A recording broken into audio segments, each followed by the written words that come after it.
This program features live coverage of an African safari and may include animal kills and carcasses. Viewer discretion is advised.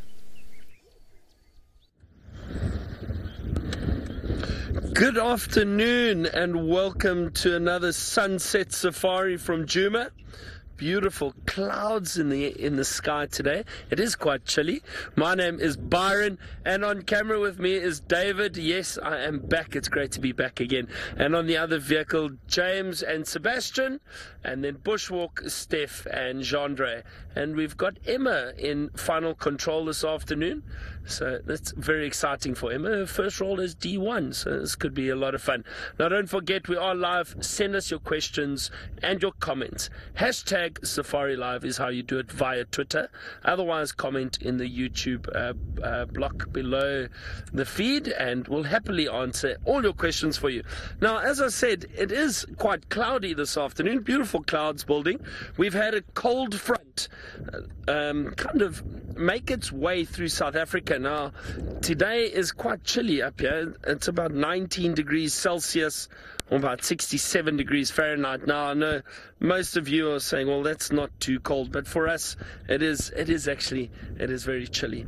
But we're going to see what we can find this afternoon. I'm going to go in search of leopards. Now, I know Tingana was found this morning. James told me where he was. So we're going to make our way into that area onto Chitwa and see, hopefully we get a wonderful sighting of that male leopard. But, of course, we'll always see what we can find along the way. So that is my plan for the afternoon.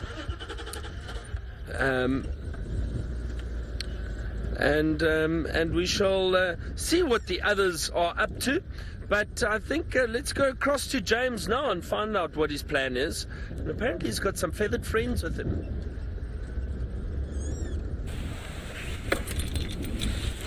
Well, my first plan is to say hello to all of you. Hello. Welcome to the sunset safari, where the sun is going to set in about 5 minutes behind an enormous bank of cloud blown in on an unpredicted for cold front. I predicted a warm day today. Alas, we have had a cold day. Blustery it has been. My name is James Henry, and on the camera today, the greatest French Gabonese Air Force pilot in the history of French Gabonese Air Force pilots, Sébastien Rombi. Sitting next to me here, we have Thelma, who is a pain. We're hoping she's going to perform today. Let us now go back to the red-billed buffalo weavers, which are, well, foraging on the ground over there. Please remember to talk to us using the hashtag SafariLive on Twitter. Otherwise, you may use the chat stream on YouTube. It would be good to hear from you. As it is good to hear from Byron Schmechter-Serrao. Good to have him back here. Not in need of Schmechter at this stage, which is fantastic news. So hope he stays off the tap water here. If he does, then I've no doubt that situation will persist. Now, these weavers, unusually for weavers, live in their nests all year round, and they live in those huge big apartment blocks built on any kind of upright structure you can find. Often in knobthorn trees, often on radio masts, and they live in these sort of very cheerful communities. They make very nice chirruping, cheerful sounds, and they're looking for grass seeds largely. We had one in camp once. I'm not sure if any of you will remember this, but we had a buffalo weaver chick in camp called Buffy. Once it was rescued by Sam Chevalier, who worked for us briefly, and we rescued Buffy, and it was not a vampire slayer. No, Emma, it wasn't a vampire slayer. It was a buffalo weaver, a young buffalo weaver that had hurt itself, fell out of its nest basically, very high up. And as with all of these things, it ended in tragedy. In fact, poor old Buffy didn't make it through the night. Not sure exactly what was wrong. I tried to feed him or her, and unfortunately a great black ooze came out of her mouth eventually, and she dropped dead. It was very, very sad. And we had a funeral, which was quite fun. As far as funerals go, it was quite fun. Yes. On that somber note, I'm going to hand you over to Stefan Winterboer, who is not in a vehicle anymore. He is now very pleased to be back out on foot. Yes, I get to walk again, my favorite. Yes, that vehicle thing was a difficult thing for me to do. It's against my nature to be on a vehicle for that length of time, but it was enjoyable. I must be honest with you. Just James and I out on drive was very nice. But you are with myself, Steph Winterboer, on walk, and Jeandre as well, who's returned to camera. So the two of us are walking again, and looking forward tremendously to this walk. What we're going to be doing is walking from here down to the Mulwati to go and see if we can follow up on where we lost Thandi this morning. We lost Thandi this morning in a very thick block of bush, surrounded by duiker, nyala, some impala and some giraffe as well. And I'm hoping that we can go down there and at least give you an update on where she went. During the day, we think we understand why Thandi was walking so fast. Now, if you remember from the sighting this morning, for those of you who are lucky enough to be watching, Thandi looked like she was preoccupied with something. She was walking very, very quickly, and she looked like she was going somewhere. And her tracks made a big loop from Rebecca's Road all the way to Quarantine and then down to the Mulwati and back down south. And now we know why. Now I've forgotten the name of the leopard that comes in from Buffelshoek in the north. That is bad. Anyway, there's a leopard, female, that came in from the north of Buffelshoek, came down and crossed in at our camp. Thandi obviously came to reassert a boundary, and then, oh, it was Kijima. And then, no, it wasn't, it was a female leopard. And then came just to re-establish the territory boundary, and then went back south again. So she probably was uncomfortable leaving her cub alone for that number of hours, and that's why she was walking so fast. That's what we think happened. Anyway, that's my story for now. Byron's got some elephants on the move, so we're going there.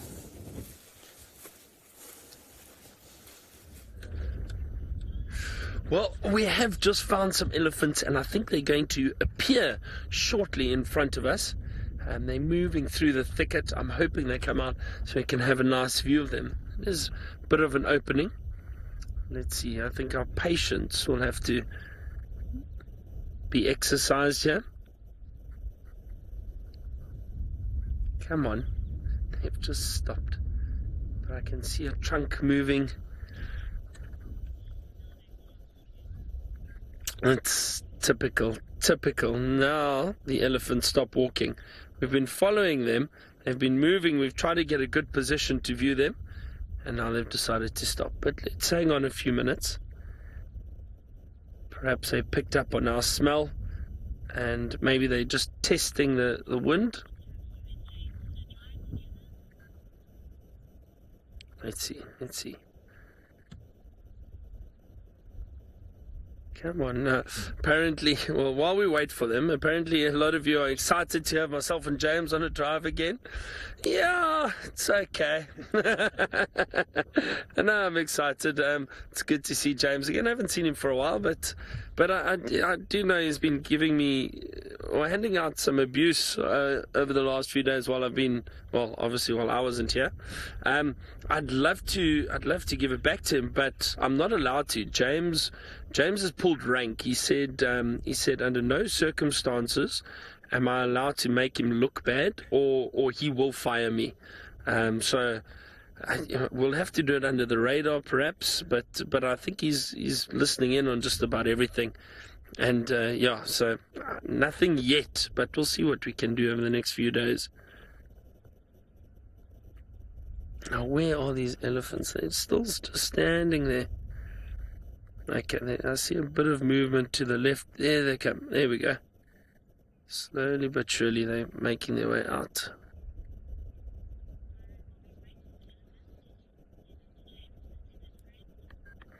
It seems like James is doing a lot of birding this afternoon.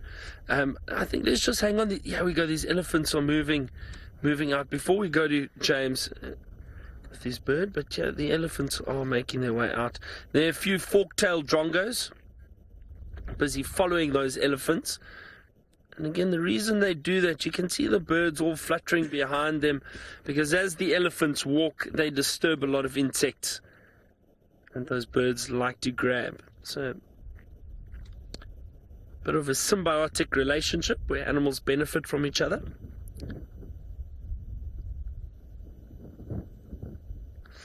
Now it is quite windy, and I wonder if that hasn't caused these elephants to move a bit quicker than usual. They were moving really quickly earlier, and they stopped and paused for a brief moment, but now they're moving again.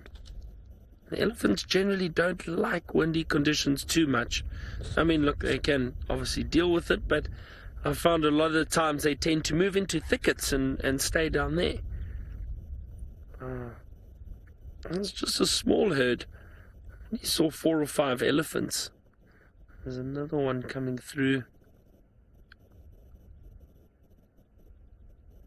Isn't that lovely? Always great to start with Ellie's. My favorites.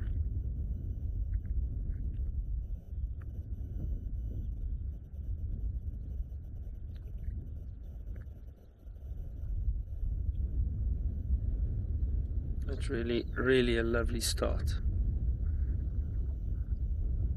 Beautiful light. You can see the sun glistening on those grey rumps as they make their way through the dry vegetation. We're joking about the winter palettes, but it's beautiful colours at the moment. We always mention it, but you see the beautiful greens, yellows, browns, reddish colours, orange. It is really, really lovely. Now those elephants are moving down. I wonder if they're not moving straight down towards the drainage line. We'll follow the road around. I just need to turn here quickly. Follow the road around and see if perhaps we get another view of them. But with the way they're moving, we might not. They might disappear. But we'll see. Alright, well, it sounds like James is still doing birding. Let's go find out what bird James has found before he gets upset with me again.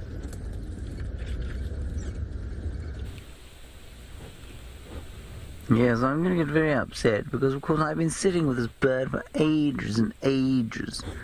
But thankfully it hasn't flown away. I explained that Byron likes the camera, likes the lens, probably won't link for at least a day. And here we are. That is the African barred owlet. And most impressively about the African barred owlet here is that there are 2 of them. There they are. They are little owls. They're probably only about 8 inches tall. Very angry looking little owls with bright yellow eyes. I'm just checking their size, 21 centimeters. Yes, that's about 8 inches. That's a remarkable guess. So 8 inches tall, 21 centimeters. And what they'll be looking for is a bit of food there. They eat mostly invertebrates. The odd lizard. They have been seen eating something the size of a black-headed oriole, which is certainly at least their own size. And these very special little birds are often heard rather than seen. And their call, I shall play for you, goes something like this. It goes something like this. Come on. Come on. Sorry, everybody. There we go.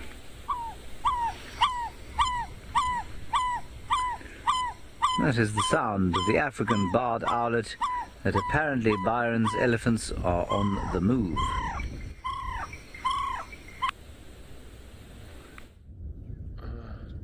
Oh, wow. Well, I'm happy James got to see those owls. Maybe they're staying around. Now, just hold on a second. These elephants just moved in front of us. But we might get another good view of them. Hold on as they walk through here. I'm a little jealous. You all know I enjoy finding owls, but James seems to have found some already. There we go. That's a lovely view. That female and youngster. Young elephant, not I suppose, not that young, that one behind this female. Maybe around 4 or 5 years old. Yeah, they've settled down a bit now, not moving as quickly. And again, look at that beautiful light on the elephant.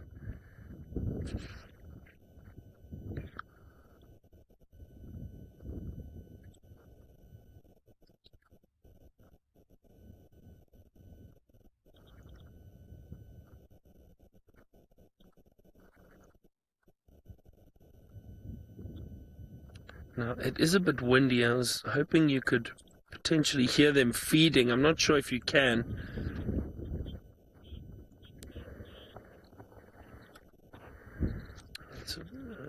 But isn't that just beautiful? It's so nice to sit here and enjoy these elephants, just listen to them feeding and observe them for a while. And Josh,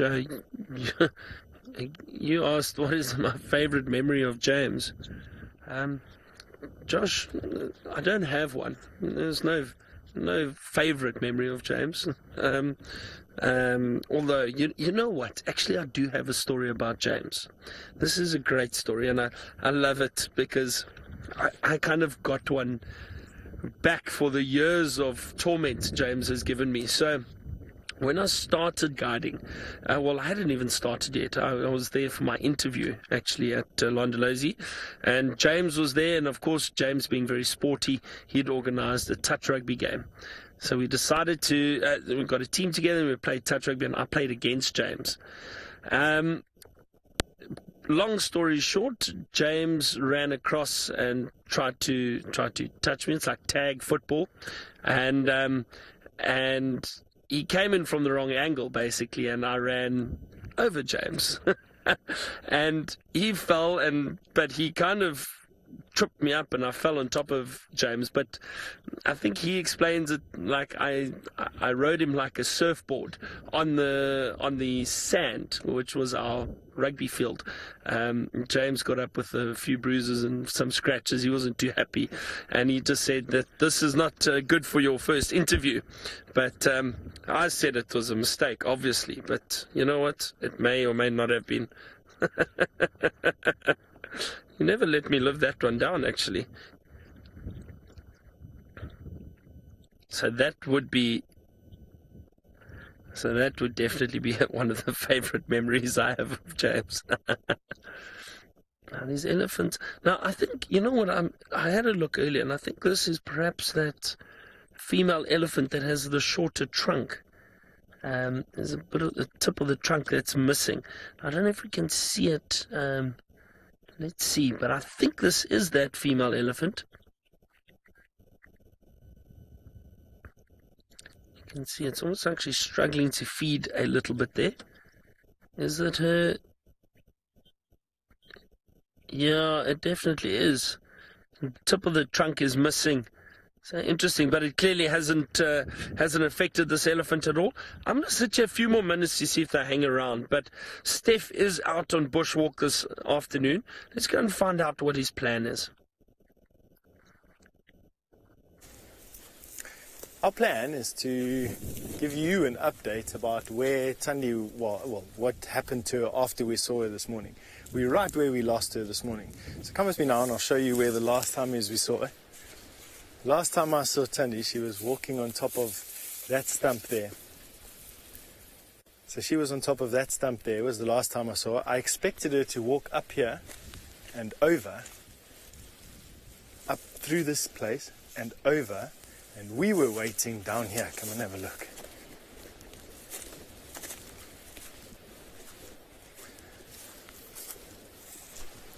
We were waiting in that gap just there. But she disappeared here somewhere. The daycare that we were having a look at was right where we are now.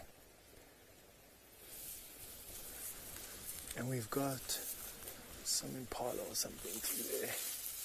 I don't know what it is. Just in the bushes there, we got some impala. We just got some legs moving. It's about the only thing we can see here. Very difficult to focus on it, of course.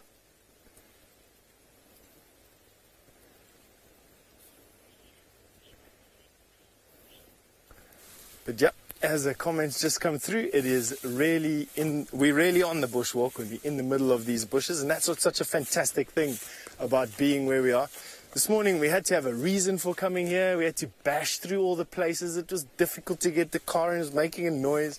But we can just walk in here and sort of just be. And that's the nice thing. Wow, look, come and look at these leadwoods.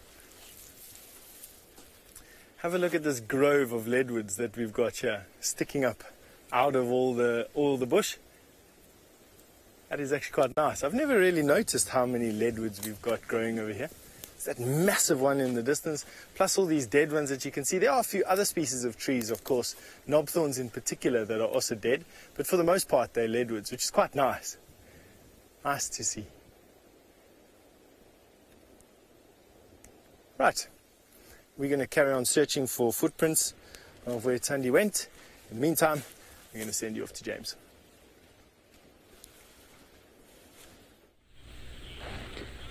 We're sitting here in the most glorious little grove of Tambuti and Combretum herreroense trees. And I say it's glorious because you can hear the wind blowing, but we found this little spot that's totally sheltered, and there's some sun shining on it, and these impala discovered it before we did, of course, and they are reveling in the shelter from the wind and the warmth of the winter sun. It's so nice here. While I was waiting for Steph to finish up there, I actually very nearly passed out. It's the kind of little grove that you want to walk into the middle of, not disturb the impala, obviously. You want them to stay exactly where they are, and then you want to sort of lie down in a patch of sun there and watch the blue sky through the waving Tambuti leaves. That sound like a nice thing to do? Yes, Emma, I should perhaps have taken a picnic. I'm not sure that picnics are necessarily the best wildlife viewing, though. But it would have been very lovely to take a picnic. There you can see the deep blue winter sky. And, of course, you can see the wind from this cold front, which I thought was done, but obviously isn't.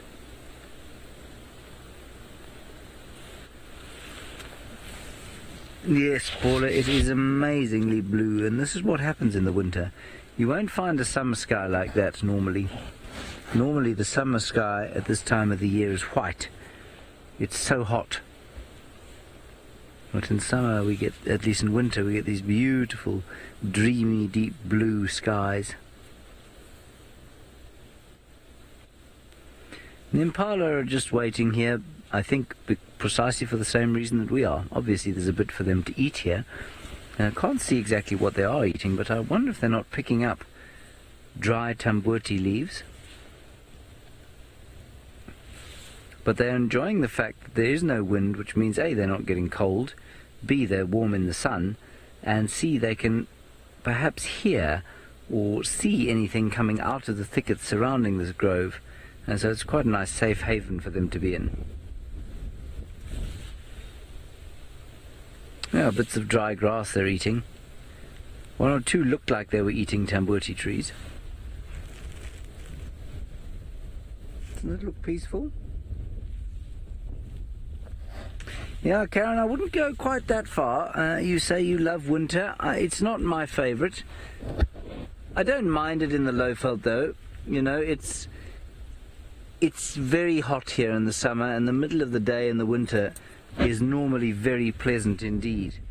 There's something about the new life of the rainy season, though, that's just it's just too special. But I guess it's only special because of the winter time beforehand and the rejuvenation of life that comes with the rain, because it does get very brown and dry here and very bleak in some respects before the first rains. And then when the first rains come, or the spring comes, the smells of the flowers, the building up of the thunderheads, and of course the explosion of new life with the leaves, the fruits, and of course the new baby impalas. That's my favourite time of the year.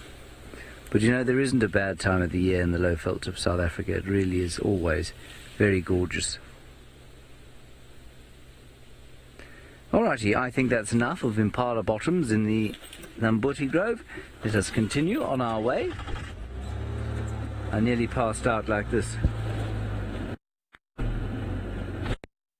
So comfortable. Anyway, now we are coming out into the wind, and I shall wake up. There we go. I'm awake again. Hello impalas, there's a really nice little grove down there. If you walk down there, very pleasant. have a snooze.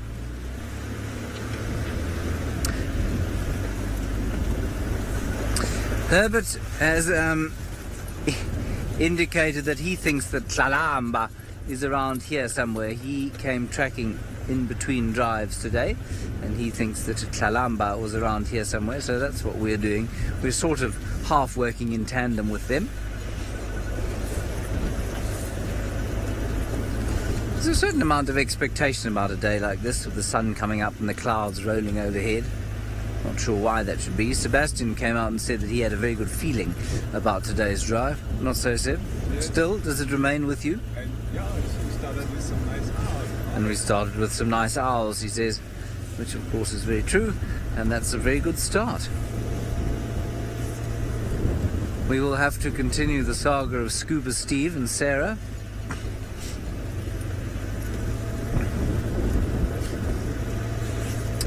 Tina, interestingly, wild horses, of course, horses come from Asia. The only living relative, we think, of the first original wild horse is something called a Przewalski's horse. Now, I learned that when I was about 10, so I'm not sure if it's in fact true. But I think it is, the Przewalski's horse, which I think occurs on the steppes of Asia. And probably most closely domesticated versions are the ones that the Mongols ride in Mongolia, and they hunt with the eagles on their arms. It's sort of small, stocky ponies that eventually were the ancestors of all horses. There are no wild horses native to Africa or any other continent other than Asia, but of course they have been spread by human beings. There are a number of wild equids elsewhere around the world, or certainly in Africa. We have all the zebras here, and then we have something called a wild ass. Should have been called a wild ass. I know many wild asses myself, but not of the animal variety. There's a wild ass somewhere up in Ethiopia. No horse native or equid native to North or South America, and so no, there are no wild horses here, but there are herds of feral horses that occur in various parts of southern Africa, most famously in Namibia. We think that the herd comes from a group of abandoned horses, horses abandoned in the wake of the end of the First World War, when the Germans that were living there, they lost the war obviously, and they abandoned their horses when they went home, and they went out into the desert and somehow managed to survive and have become a herd of wild horses. So that's in Namibia. And then I heard of another group. Just a few days ago I read about one. Alright, we're getting some bad signal breakup. Let's go back over to Steph in the bushwalk. This has to be one of my favorite places in the whole of Djuma. It's a little grove of tamboti trees, and we quite often come here on bushwalk. And it is a place where in summertime elephant enjoy spending the heat of the day in the shade, and tambotis are toxic, and because of that, when there's a bit of wind around and the leaves get bruised and start exuding a milky sap, they're actually quite good insect repellents. And so there's a few less parasites underneath these groves than there would be at other times. And you can just see, let's just show you in this grove how much more elephant dung is on the floor once you've had a look at the leaf cover. Have a look at all the elephant dung that's lying between the bits and pieces of wood, specifically close to this old tree here in front of us. You can notice that all of this is elephant dung, here and there and here, and all of this here. There is plenty right there, all here and all around the tree. And if you come closer, you're going to see something else unique to this, is that elephant use the tree as a rubbing post. So what they'll do is they'll come and while they're busy resting, they'll use these protuberances on the tree to scrape and scratch themselves, and it just really is quite nice. Come and have a look at this fly that we've got here. I think that he's just flown off. Thought that he had been infected with that fungus that eats their head. Come look here, here's one that the elephants can fit right underneath. And because it's a hardwood tree, have a look here. Because it's a hardwood tree, they wouldn't be able to break it, so they could get a deep scratch going. And just have a look at how shiny this wood is here, from the elephants squashing themselves underneath and then rubbing the tree bark completely smooth. Just a perfect place for them. It just so happens, if I were to be camping in this place, this is exactly where I would want to camp, is inside this grove of trees. Not only are you going to be sharing it with a lot of animals, but it's flat.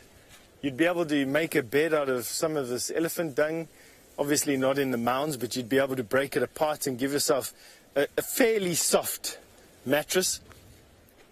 I think before I leave here, I really want to do that. Ooh. Puma, you've asked me a nice question, and one that is so important. Is elephant dung an important compost for trees? Absolutely. By design, elephants are bulk grazers, and so a lot of what they eat goes in exactly the same as what it comes out, including seeds. Now, this has been mined by termites, and then subsequently there's been a bit of an ant war here. You can see the carcasses of these ants over here. So there's been a bit of a fight between probably the termites and the ants, and those are some leftover remnants. But you can just see in profile that a lot of the seeds would fit inside there.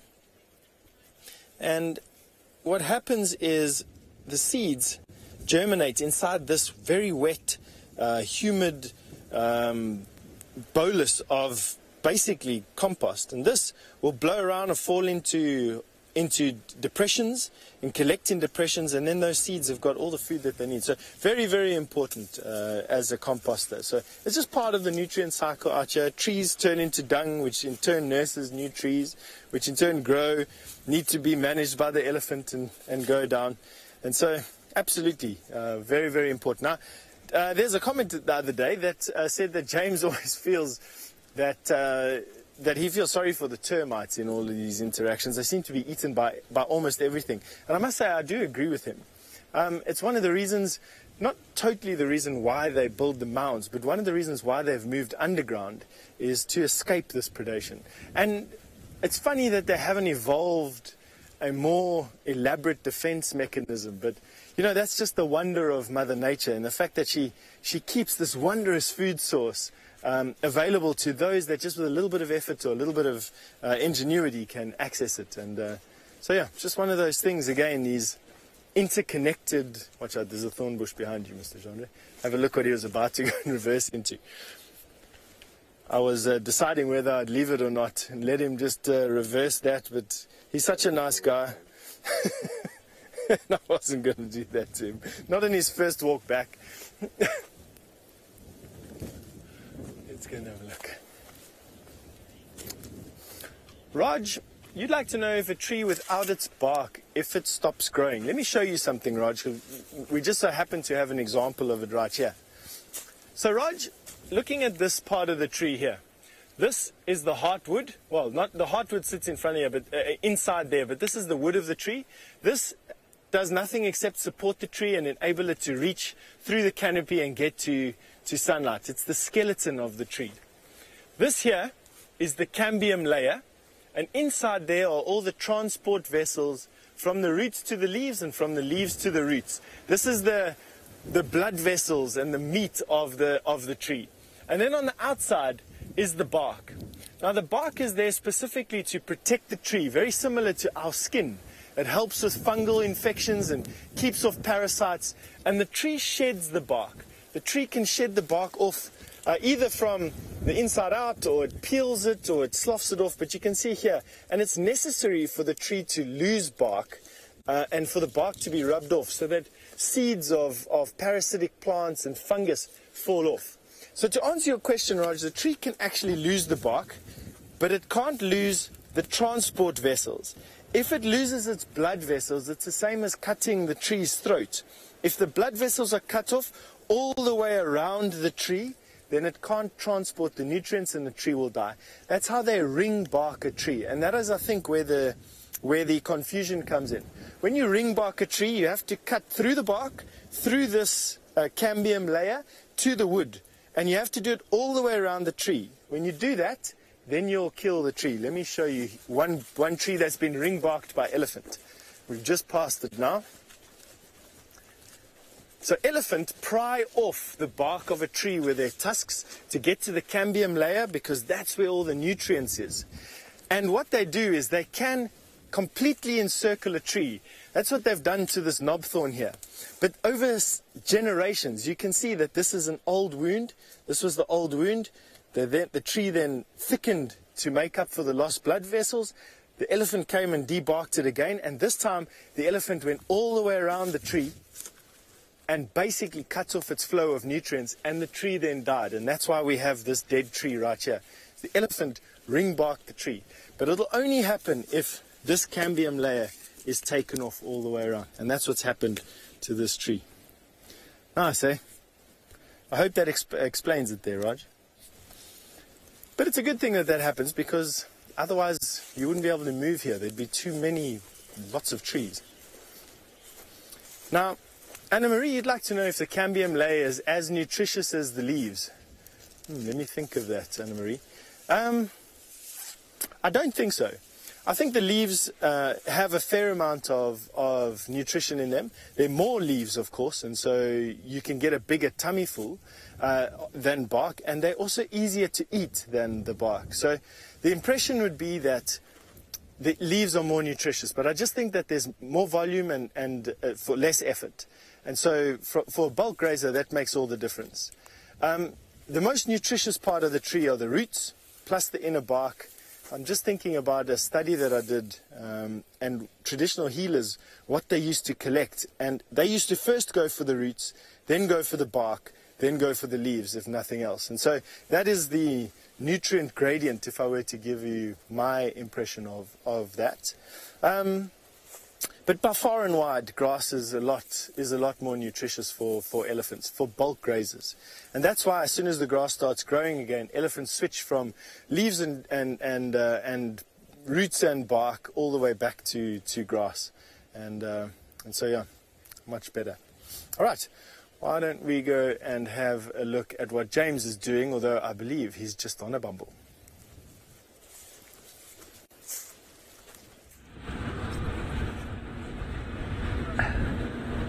One second, everybody. Byron doesn't know how to use his radio. You use Eastern channel, so just flick through the channels till you hit Eastern channel.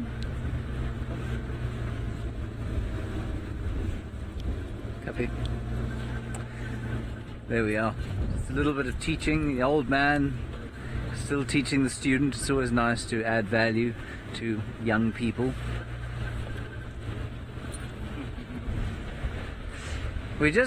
We turned around from where we last saw you, and then we came up Hyena Road, which is meaningless to many. It is sort of mid-north, and basically where Herbie wanted me to check for Chalama. She wasn't there. Now we're heading towards Beefleshoek Waterhole, where we'll see what's happening. No doubt the world's most boring hippopotamus will be there. We'll find out how his 5th day of dating is going, if it is in fact going, or if she's managed to leave him yet. They were showing certainly a lot of affection yesterday for each other. Well, she was showing for him. He was doing precisely what he normally does.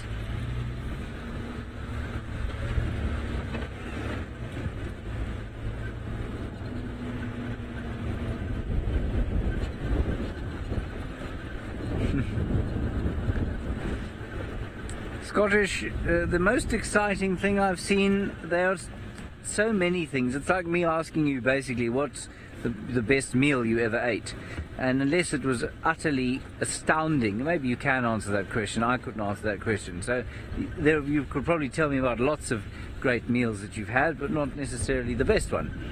I think though, in my time at SafariLive, there have been 3 or 4 experiences on foot that have really been highlights for me. 2 leopard cubs on foot incidences, and wild dogs on foot, always a huge highlight. Right, it is very windy here for some reason. Oh, look. Dived under the water when we arrived. Such a fright. Ah! Hello, chaps. What were you doing when we arrived, eh? Hey? Why are you looking so sheepish? Look at you. Oh, Scuba, they nearly caught us. What do you mean they nearly caught us? Well, they nearly saw us. Saw us doing what? Well, I was snuggling up to you. Oh, were you? I thought that's what you normally did. I'm going underwater now. I'm feeling very embarrassed. Oh, I wish they'd go away. I'm also going under the water now. We can have some privacy. We'll have to breathe at some stage. Well, they're still here, Scuba. Stay underwater. Are they still there? Yes. Voyeurs they are, beastly voyeurs. They want to see us. They won't leave us alone, fascinated by our love life. Oh, they're still there. I can't believe it. Oh, so they are. Wish they'd go away. I suppose I could try and chase them, but I don't know, it's a bit too much effort. Just chase them away, Scuba. Chase them. You're an enormous fellow. No, I can't do that. I'm going to go back under. Oh, no. Still they remain. Let's wait for them to go away, Scooby. Quite like it under the water here with you. It's quite cosy, isn't it? It is quite.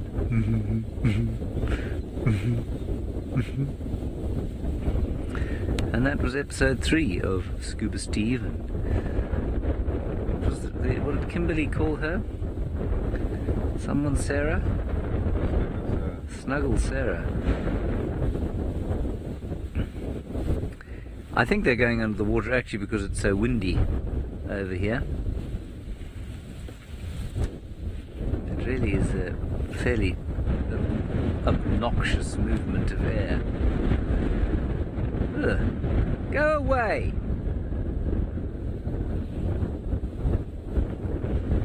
Right, we still have the 2 worst parents in the world. We'll have one last look at them and then we'll move on from here.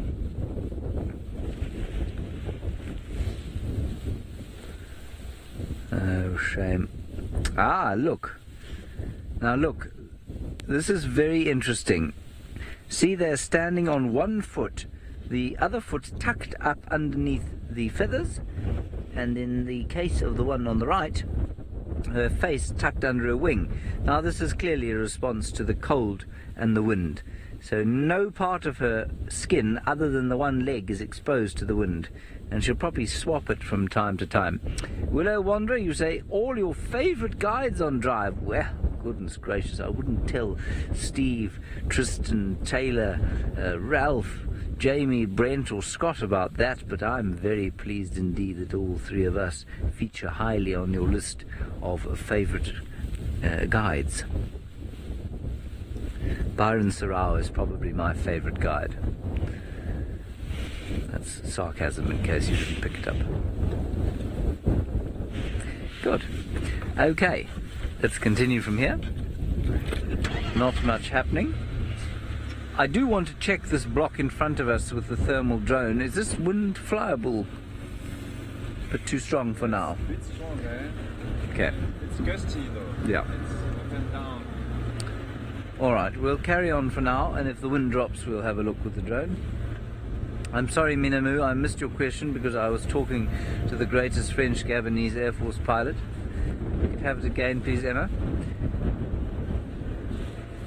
Emma Openshaw, yes, that really is her name, is on director today. It's her first solo drive. Minamu, yes, we do from time to time get frustrated if we don't find predators. It can be frustrating, especially if you think that you're on the tracks and you're doing well and you're going to find them. Then it can be very frustrating indeed if you come up with nothing. Normally the frustration comes on these drives, for me anyway.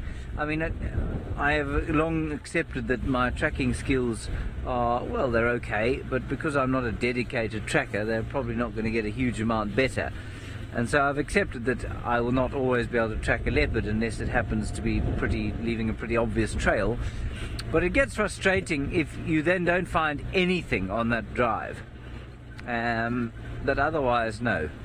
I don't find it hugely frustrating. It's tremendously satisfying just to be out here, It really is.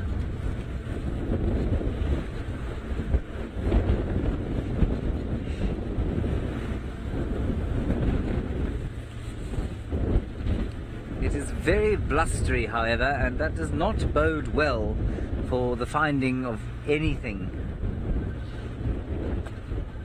It's foul.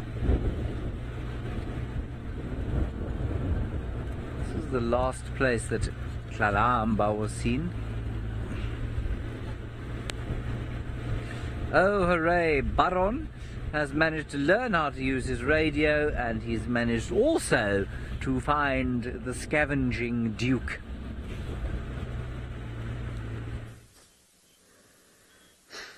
James, we have found Tingana, yes, and a beautiful sighting of him up in the tree resting on the branches. We did not use our radio, James. It did not work, and that's why I had to ask you if the channel still worked. I wonder if James told you about his touch rugby incident. Now, I was trying to make out what this leopard is feeding on. It is a bit difficult.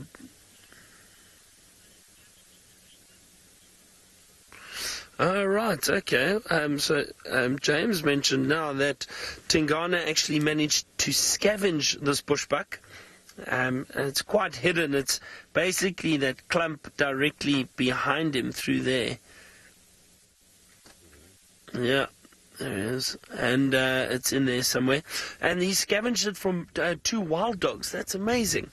Because he must have moved quite quickly and to chase the wild dogs off. But I think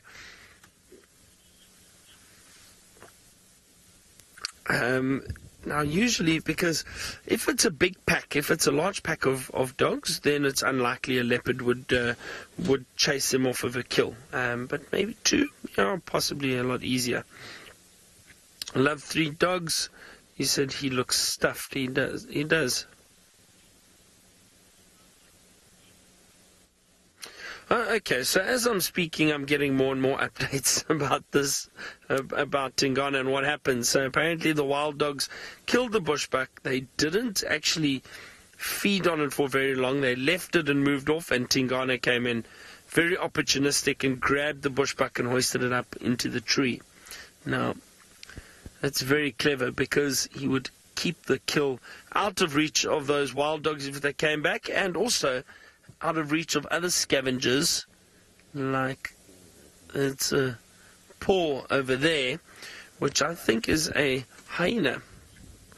Now, I think, shall we quickly move around and see if I can get a better view for you? Let's just see. I'm just going to move forward here quickly. Don't want to disturb. Just hold on, let's just see what it is. It's definitely a hyena, and you might get a glimpse through there now, Dave. There we go. It's just a hyena hiding in the back there. But you know what? I'm going to stay in the position I was in. I'm going to reverse a little bit. The reason is we've got such a lovely view of Tingana up in that tree. And I'm sure some other vehicles would like to join and see this leopard, so let's not lose our position. This is definitely the best spot right here for us to see him up in the tree. So, just as I was saying, hyenas would potentially come and try and scavenge a kill. The wild dog, making a kill, they make a lot of noise, and they do attract attention. And if hyena come in, they can also scavenge the kill, but fortunately this male managed to get the kill up into the tree very quickly before the hyena managed to steal it or scavenge it. But yes, this Tingana does look very, very full.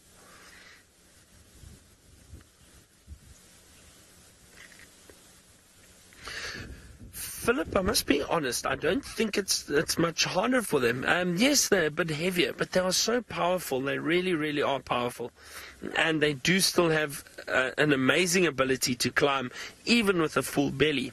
I've seen leopards up and down trees with full bellies, even carrying their kills and hoisting them up into a tree, obviously with a full belly. So just shows you how powerful they can be, and I think, you know, with a full belly it doesn't make too much of a difference for them.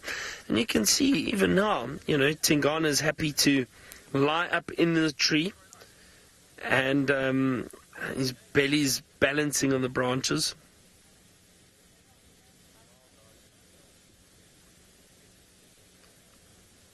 Actually a beautiful spot there.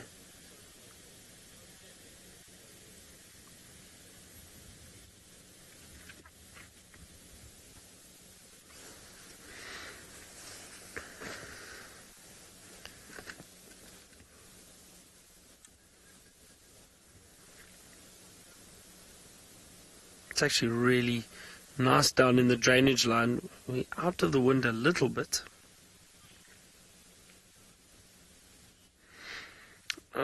DG, you curious as to why he is breathing so hard? Well, it's what we've just been speaking about. It's because of that full belly. Have a look. There we go. Now, look how agile he is. You see? Just stood straight up. I wonder if he's going to try and feed on that kill now. Let's see. Now, it is nice and cool, so he'll potentially be a lot more active. He could also just look for another more comfortable position. Maybe that full belly is causing a bit of I don't know, discomfort. It's not that comfortable lying on those thin branches. So DG, that heavy breathing is when these big cats, lions and leopards, when they do feed on any carcasses, they do get very, very full and they pant because it's a little bit harder for them to breathe properly. So with full bellies, you do see them panting heavily. Oh, isn't this great? Look at that balance. I mean, the tree is moving slightly in the wind. But to see a big male leopard right up in a tree like this is phenomenal.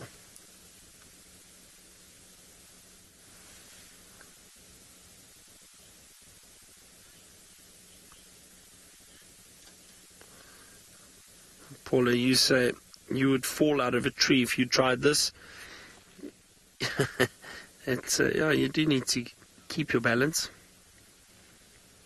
Speaking of falling out of a tree, you can ask James. He's done it a few times.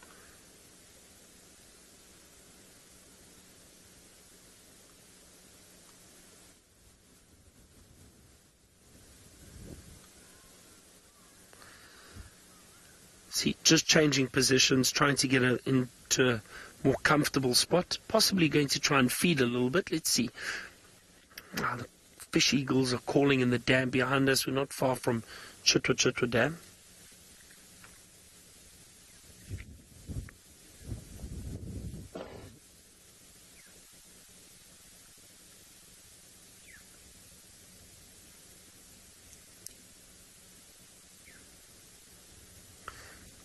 See, I can't make out if he's trying to feed or if he's just trying to get into a comfortable position.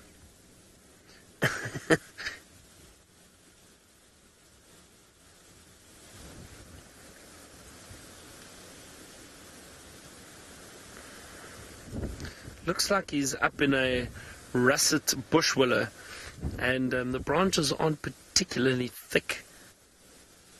It's easy to balance a kill. Look at that, that's a beautiful view of him. Easy to balance the kill in those branches, but for the leopard to balance, it's not that easy. You can actually see the pods on that russet bush willow in front of his face there.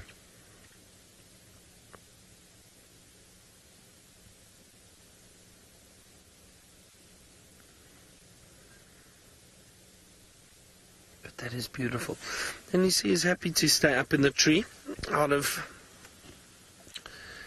out of the way of the hyena, I suppose, even though the hyena wouldn't pose a direct threat to him, but just so that he doesn't have to worry about the hyena disturbing him. And he's also probably cautious of giving up his kill, even though hyena can't get up there. He doesn't want to take any chances with it falling out, perhaps. And Gemma, you asked if lions and leopards enjoy this type of weather. Most definitely. I think all the predators do. This cooler weather makes it a little bit nicer and more comfortable for them to move around. We've seen lions hunting during the day, leopards hunt during the day. They move for longer periods of time in the mornings and in the early evenings or late afternoons, because it's much cooler, so they don't use up as much energy as they do in the heat. And that heat can be quite sapping of energy, I suppose.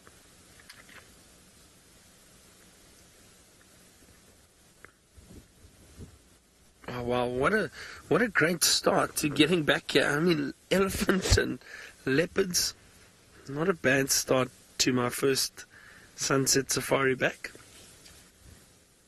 Hope all of you are enjoying it just as much.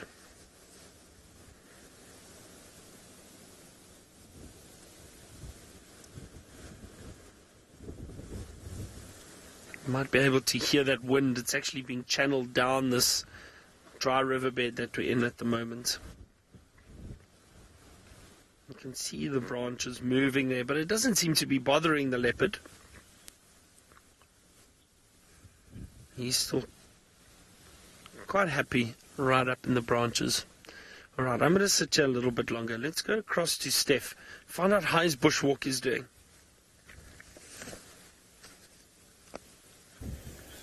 One of the most epic things about winter and the times like we are now is the sky.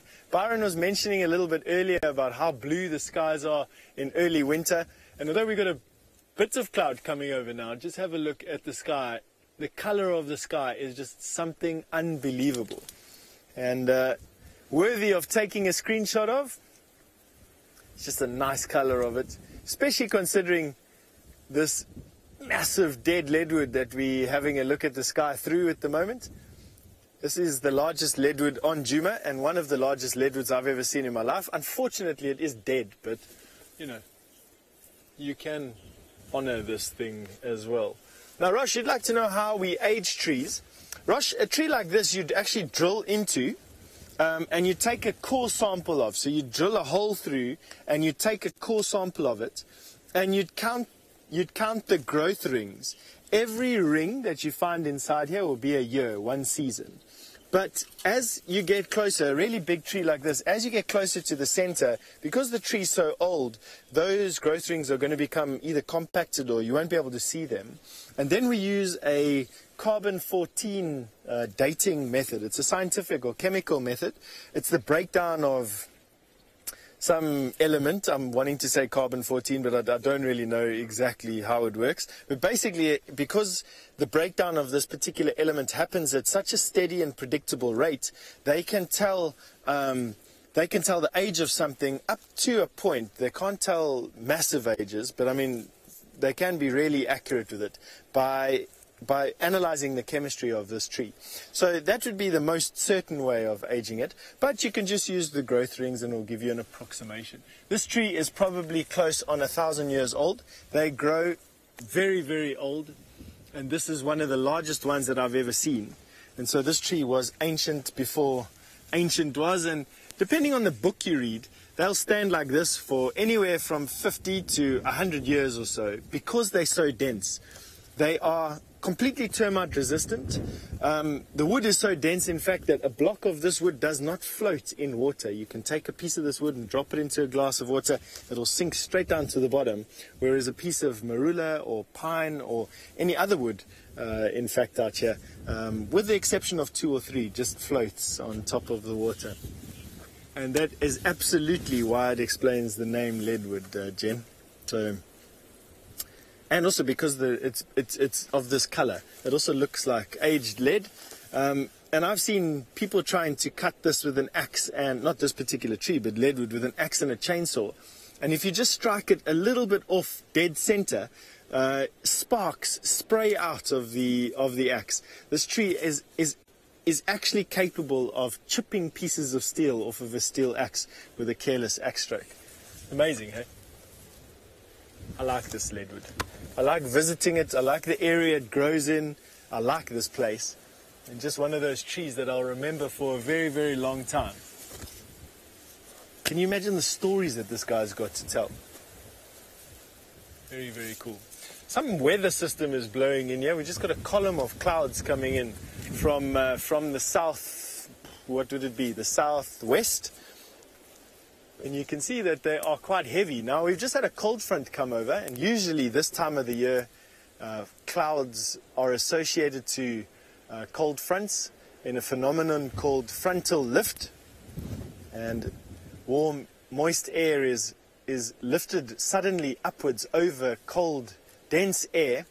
And as the cold front comes in over the land, so basically the cold front will be warm and dense and would come in over the land, and the warm air that's here gets shifted up and over the cold front. And as that happens, it condenses and forms clouds, and can even rain. We can even get rain associated to this. And I wonder if we haven't got a second cold front.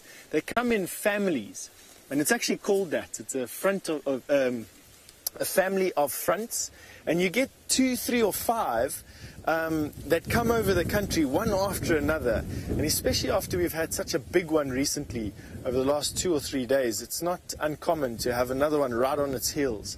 And we'll have a few of these sets come over the next couple of weeks. And then by around about the 10th to the 20th of August, we've already got the knobthorns flowering again, and it's springtime. And yeah. Now, Ludmilla, you'd like to know, what do I know about trees communicating amongst themselves? I only know of a couple of examples, but the most prominent one that comes to mind is how acacia trees are able to communicate with one another downwind when their leaves are being fed on by a giraffe, or by anything, by kudu for that matter of fact. So what happens is, an acacia tree, as it's being fed upon, as its leaves are being fed upon, its leaves will actually increase in tannin, which makes them unpleasant to eat, or they don't make them very tasty. And the giraffe will move from this tree onto the next one. Now, if the giraffe is feeding with its nose, feeding with the wind, for instance, all the trees downwind of that acacia tree will also pick up their tannin levels, even though they are not being fed upon. And that is because the tree, for some reason, is able to give off a pheromone that other trees are receptive to and react to, and will increase their tannin in their leaves, and therefore make themselves unpleasant to taste. The giraffe has to then walk to a different area and start feeding on a different set of trees. Isn't that amazing? Now, the other communication that amongst trees that I know is through their mycorrhiza, which a lot of trees have a lot of trees have associations with fungus. These fungal colonies are not only restricted to a specific species of tree, but also can be present in other trees as well. And one tree can communicate with another tree through its fungus garden. And in some cases, one single fungus can spread over many acres. In fact, and I stand to be corrected, and I'd love to hear your feedback on this, I think that the largest living organism, plant-wise at least anyway, is a fungus. I'm not sure where it is, but it covers many hundreds of square acres, and is one single fungus that is spread through this forest. I can't remember where I heard that, but it's definitely chiming something in my memory banks there. So over the course of the walk, if you can find any reference to this massive fungus in this grove of trees, please feel free to forward it to me, and I'll be able to share it with everybody.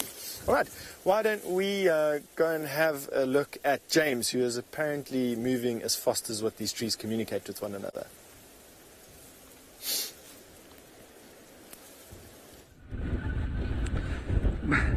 We're trying to move as fast as the fungus. Herbert had some alarm calls around here. Now, we drove up Hyena Road earlier. We didn't find anything, and we're just now looking for the alarms.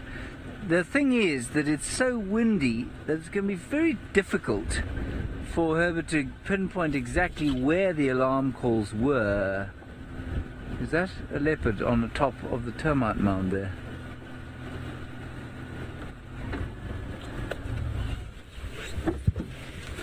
Let me check out my powerful binoculars.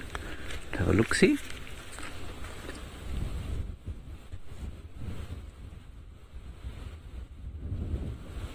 No, nothing on that particular termite mound. Let's keep going very slowly up here. And we didn't see any impala around here when we came up. That's not to mean, or not to say there shouldn't be some inside the block here. If we see them, we might just do a little foray off-road. They've stopped calling now.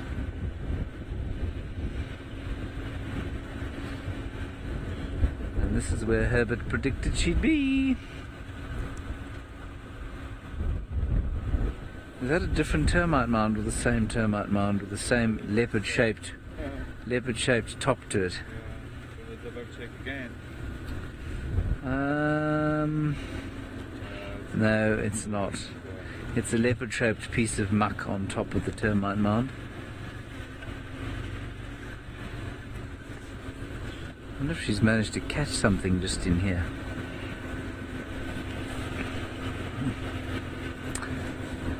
Turnus, they might move a kill from one tree to the other if they felt the tree was too exposed or something else might get up it. But I don't know that I've ever seen them do it. They might drop it on the floor and then take it up another one by mistake. You know, no, they won't take it up by mistake, but they may drop it on the ground by mistake and then take it up another tree. Termite mounds always good to check on top of.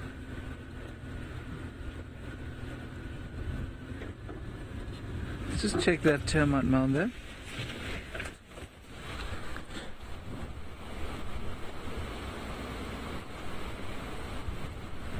Don't see anything there, and you can hear the wind pounding through the tops of the trees here.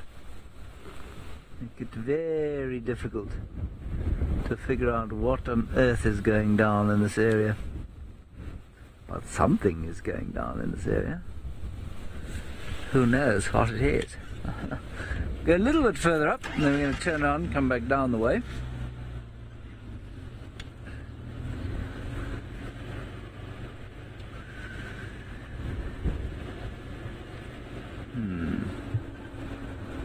Alright, well, we won't waste time looking for a cat in the tree when Byron already has a cat in a tree.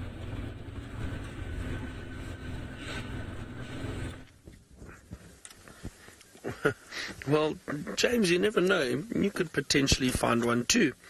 Now, we're still sitting with Tingana. He's up in the tree. Changed positions a little bit. It's a bit tricky to view him. A few branches in front of him, but and also just you can see how well hidden he is. Camouflage obviously helps a bit. It doesn't look like he's interested in moving anytime soon. Now, I was just thinking this is a perfect little spot for him because he can feed on that kill, and as soon as he's finished, or when he feels like, he'll climb down and he can move to Chitwa Dam and go and have a drink. It's not too far from here. And often the big cats do want water after they've had a drink, or after they've had a meal, because the kills can be quite salty. The blood and that they feed on, the meat, can be quite salty, so they tend to go and look for water very soon after they've fed on a kill.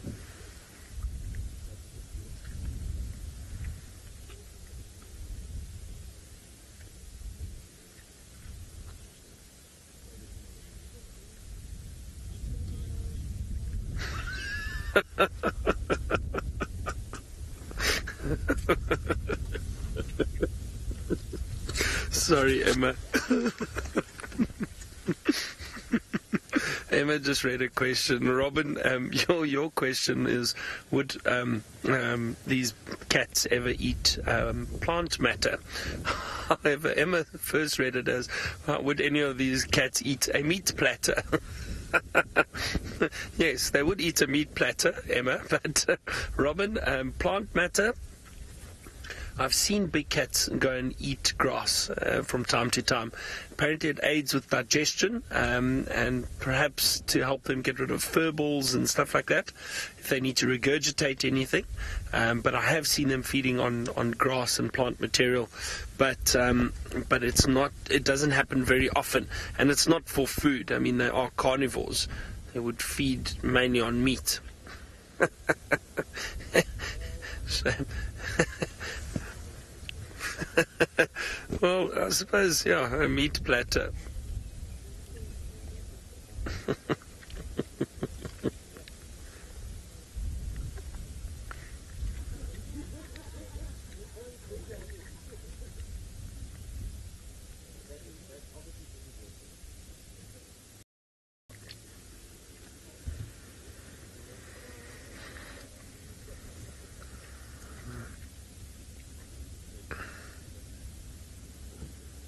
Nice to see just how he changes position, and he doesn't look too comfortable, but I mean, I don't know. How do we really know, I suppose? You can see those branches moving in the wind a little bit, and every now and then having to change those paws and legs.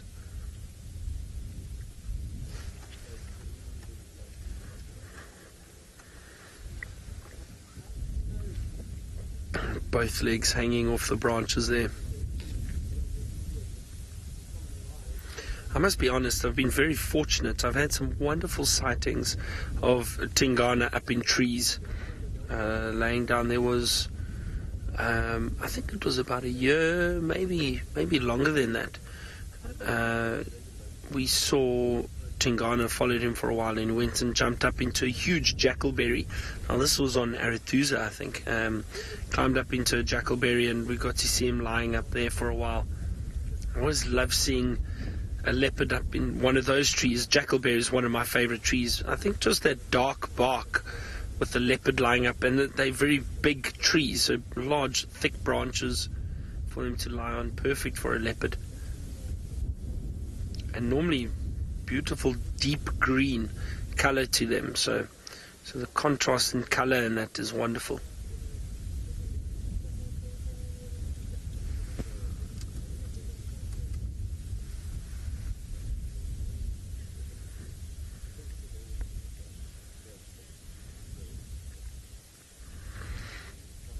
So a cat, if a leopard had to fall out of a tree, would it land on its feet? Yeah, most likely. And I've seen leopards fall out of trees before, mostly when they're playing, and they do tend to fall on their feet. But it's not. Yeah, it's not. I think, if he just if that branch had to break and fall, I'm sure he'll right himself quite quickly and try and land on his feet as quickly as possible. I suppose it goes that old saying that a cat always lands on its feet, so possibly.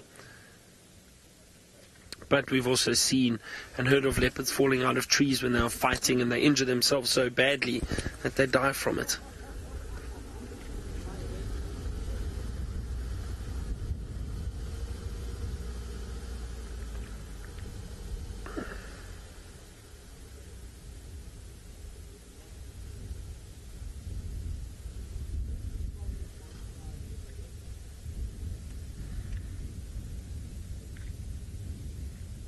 Not many birds calling at the moment. I'm just looking around and listening.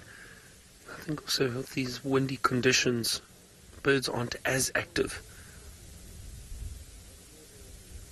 It is actually really chilly this afternoon. That cold front has definitely come up into this part of South Africa too.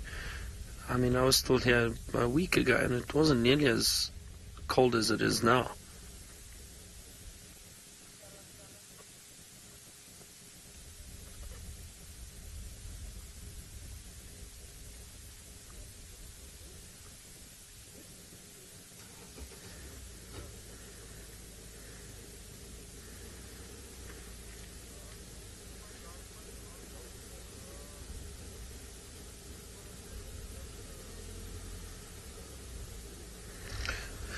I think what I might do, sorry Dave, I'm going to try and move forward a little bit for us, just to try and get a better view of the body. Hold on a second. Right, well, while I reposition, apparently Commander Bond is flying the drone. Let's go find out what he's doing.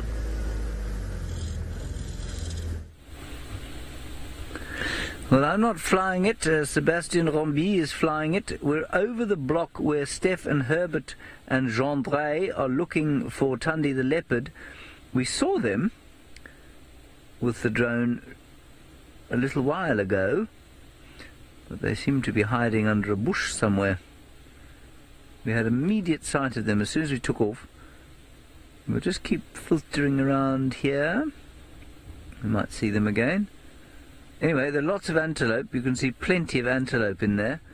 None of them look like they're being eaten by a leopard. So we'll just keep going over this direction. We're flying high up so as not to distract the bushwalkers. They'll be able to hear the drone, but they'll be much closer to the hearing on the ground. Sorry, I'm concentrating on 2 or 3 things at once. You know, it's very difficult being a man trying to multitask. There are the impala in the grove that we saw earlier today. So that's basically that Tambuti grove that we watched them in earlier today. So I think we're going to turn to the right now, to the north, and we'll investigate along the valley of that little river there.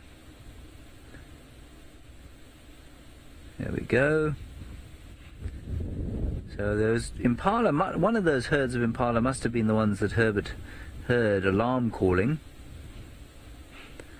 But you'd expect that if there was a leopard moving here, we'd see it pretty easily. Except if it was under a bush. Because the bushes really do shield heat signatures quite nicely.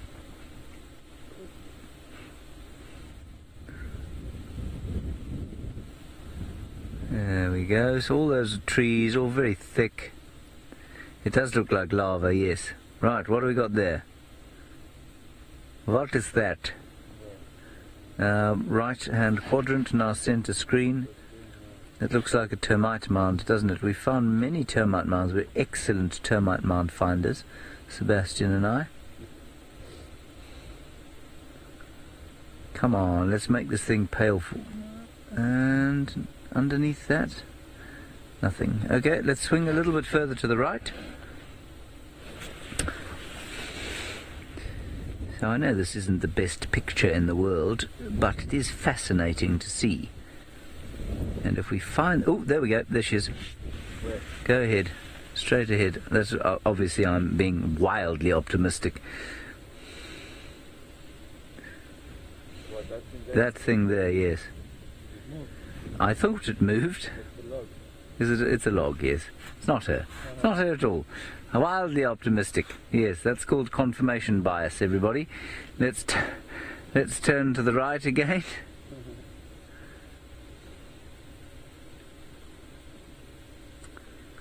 Let's vector somebody into the log, says Emma. Yeah, I think that's also a log, I'm afraid. The best part of this is that the technology is finally working beautifully. Jeremiah, you say they create a lot of heat, the termite mounds. That they do. There are animals. Those must be animals, surely. There we are. And then quite a substantial loop through this block. No luck yet. Let's fly again in that direction there. See if we can pick up the bushwalk. There's... Stop there. Is that bushwalk?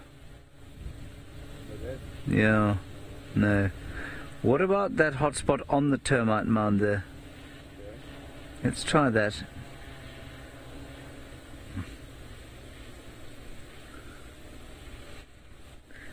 Do you think it's just a hot piece of the termite mound? Unless it's bushwalk. I think that's bushwalk standing on that termite mound there.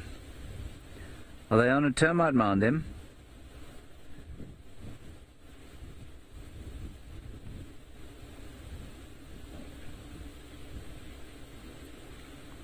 Are they not on that termite mound? All right. Well, Can we... that termite mound might be worth looking at. Again. Maybe just do a little loop around it.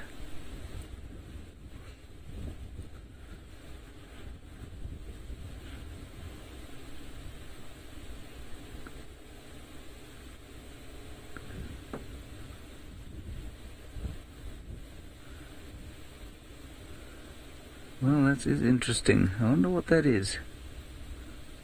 On the side of it or on top of it? On top of it, it's just so hot. It's like a little volcano, yeah.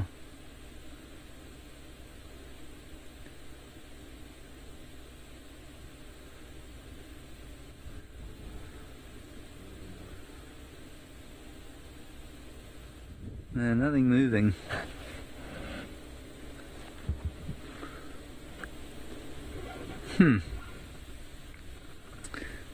Paula, no, it's definitely not an elephant. What's that there? That's the antelope we've been looking at. Oh, how disappointing. I was convinced we were going to find a leopard immediately. Had no trouble at all. Those two? No. Pigs. Water pigs.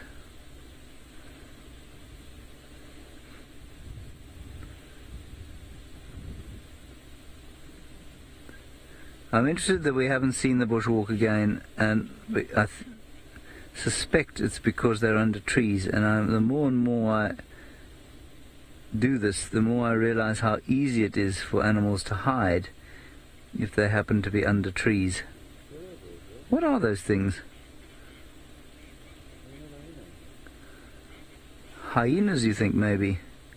Fellas are right there looking at them.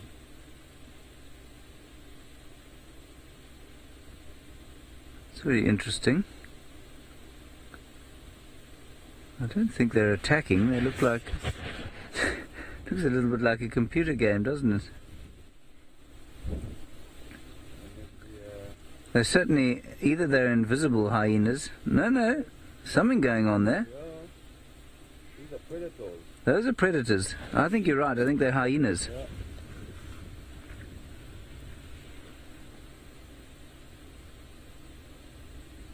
Seb, where are we in relation to this? Do you know? I wonder if we shouldn't drive there.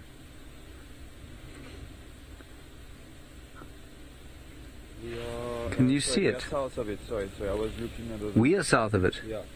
So it's north of us. You can see the drone from here. Let's go across the bushwalk and we'll go and figure out what's going on there. Go to the map. I don't know if it's loaded.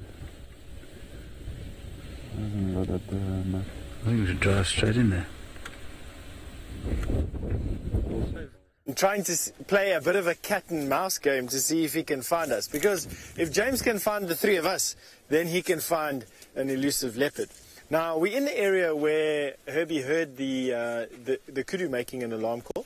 And we've got some impala bouncing around over here, looking a little bit nervous. And we've got a nyala here. Come and have a look. See if we can find him still. No, he's moved off. But let's show you the drone while we're at it. The drone is there. So at the moment we've walked a full circle around the drone.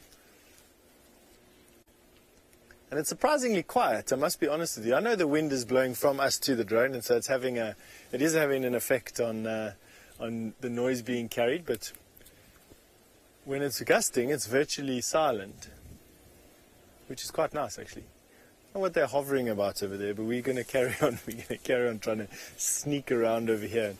Let's see if we can go and see this nyale. It was quite a nice bull actually. You know, we were just marveling at how much grass is actually still available, which is quite nice. Now, Eloise, have I ever stumbled upon an elephant lying down? No, not on bushwalk. But what we did see in, I can't even remember now, it must have been February, when we did our bench series, one of the last shows that we did see an elephant lie down on top of a termite mound while we were live with it. So the elephants didn't even know we were there, and they were having a bit of a wrestle with one another, and next thing, this elephant flopped down on its side on top of a termite mine and had like, I don't know, he was just having a relax. So I have seen an elephant lie down on bushwalk, but I haven't seen an elephant, I haven't bumped into one sleeping. Not that my memory serves me.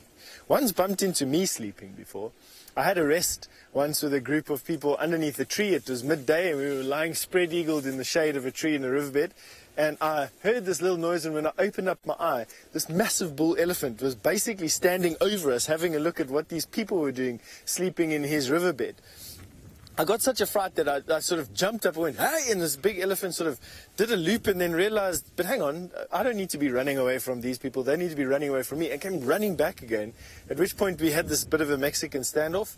And then we decided that, you know, it's just better that for both of us we just create some distance, and we ended up walking away, leaving each other alone. It was quite scary waking up with this elephant like right over me. Yeah. Yeah. All right, let's see where this, we've got a vehicle approaching here. I wonder if there's a sighting. Must be James. I don't know what's going on over here. You know, when you're on a bushwalk out here, you don't really know what's going on with the greater guiding community, and there could very well be a cheetah sighting or wild dogs or leopard or lion or whatever coming into this area, and you wouldn't really know it until they bumped into you. And so, you know, we'll just keep our eye open. Walk in the other direction.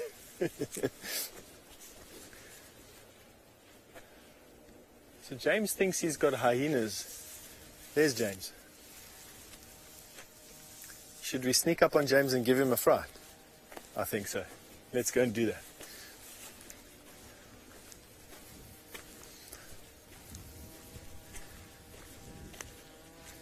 Let's go and see if we can give James a fright. He's picked the thickest block to drive through. Let's be honest. Alright, while we sneak up on James and see if we can give him a hand finding whatever he is looking at, you know, is a thick block. Why don't we send you over to Byron and see what he's up to.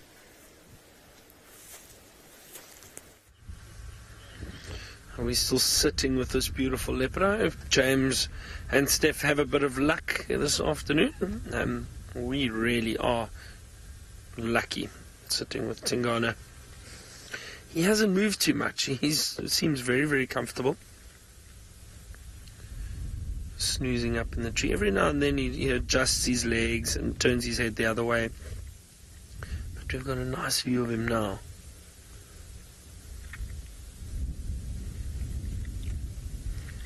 He hasn't fed again on any of that carcass, which is interesting. I suppose he possibly fed quite a bit this morning, and even during the course of the day. It was really cool, and we were speaking about that earlier. Oh, look at that. There's a bit of light coming through just on his forehead. See that?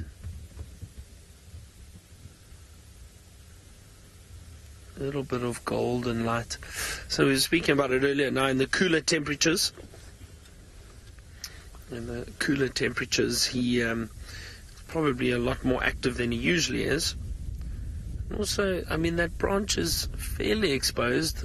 You know, if it was summer, I don't know, although there is a nice breeze, so if it was in the height of summer, I think he'd potentially prefer lying on the ground out of the sun.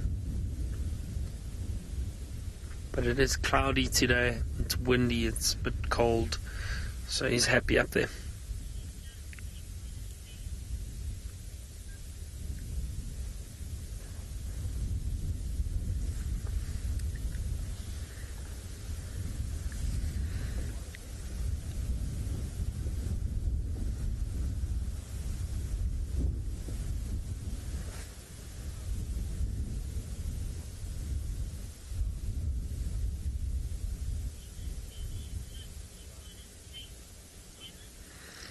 Gemma, you say you love Tingana's face.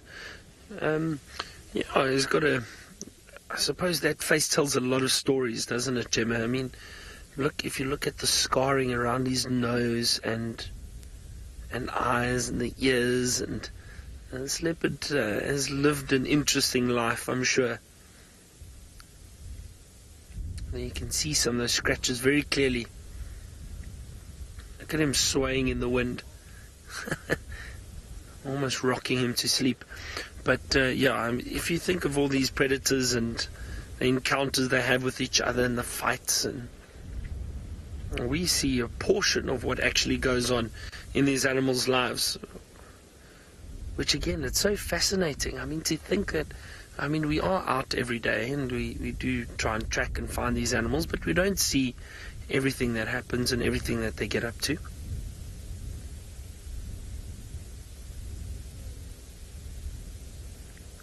See that golden sunlight again, just hitting him on the top of his head.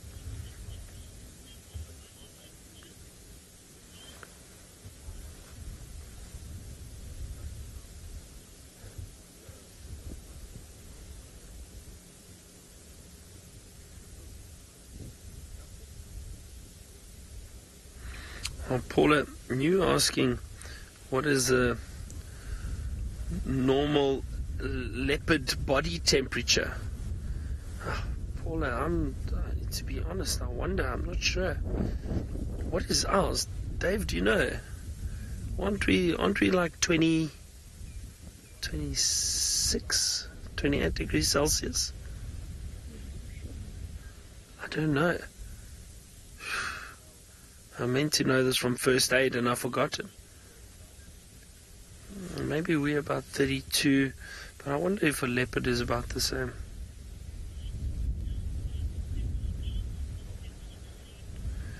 So, you know, if we're about 32 degrees, I wouldn't be surprised if they're a little bit warmer. I think, you know, covered in fur, so potentially a lot warmer than we would be, if you think of it logically. So, you know, maybe 30, high 30s, 38 to 40, somewhere around there, perhaps. And that might be an average temperature. Perhaps some of you can have a look and see if you can find that out. I wonder, it obviously varies with predators or different animals. But, maybe somewhere around there. I doubt they overheat too much.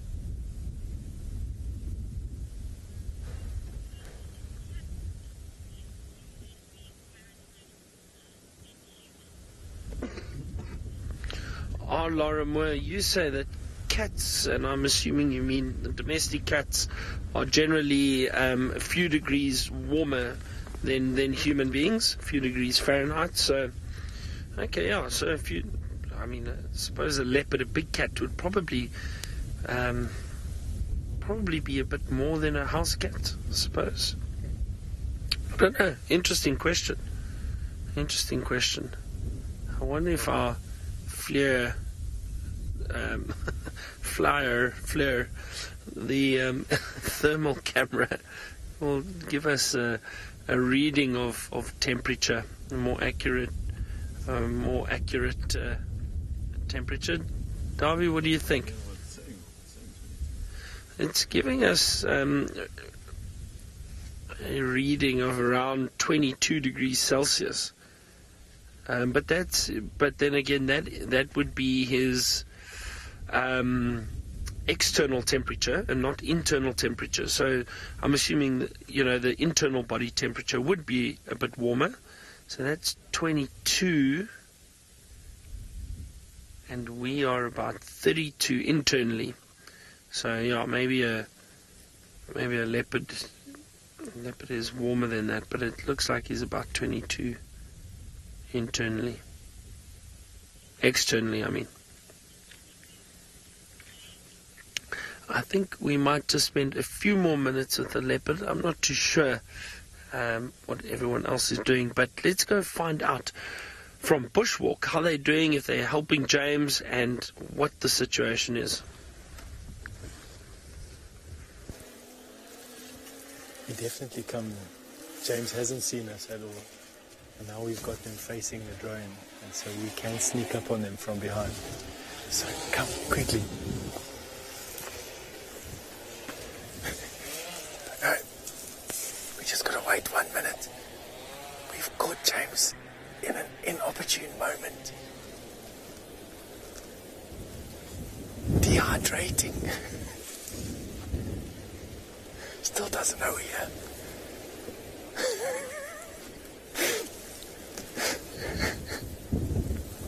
Okay, he's finished.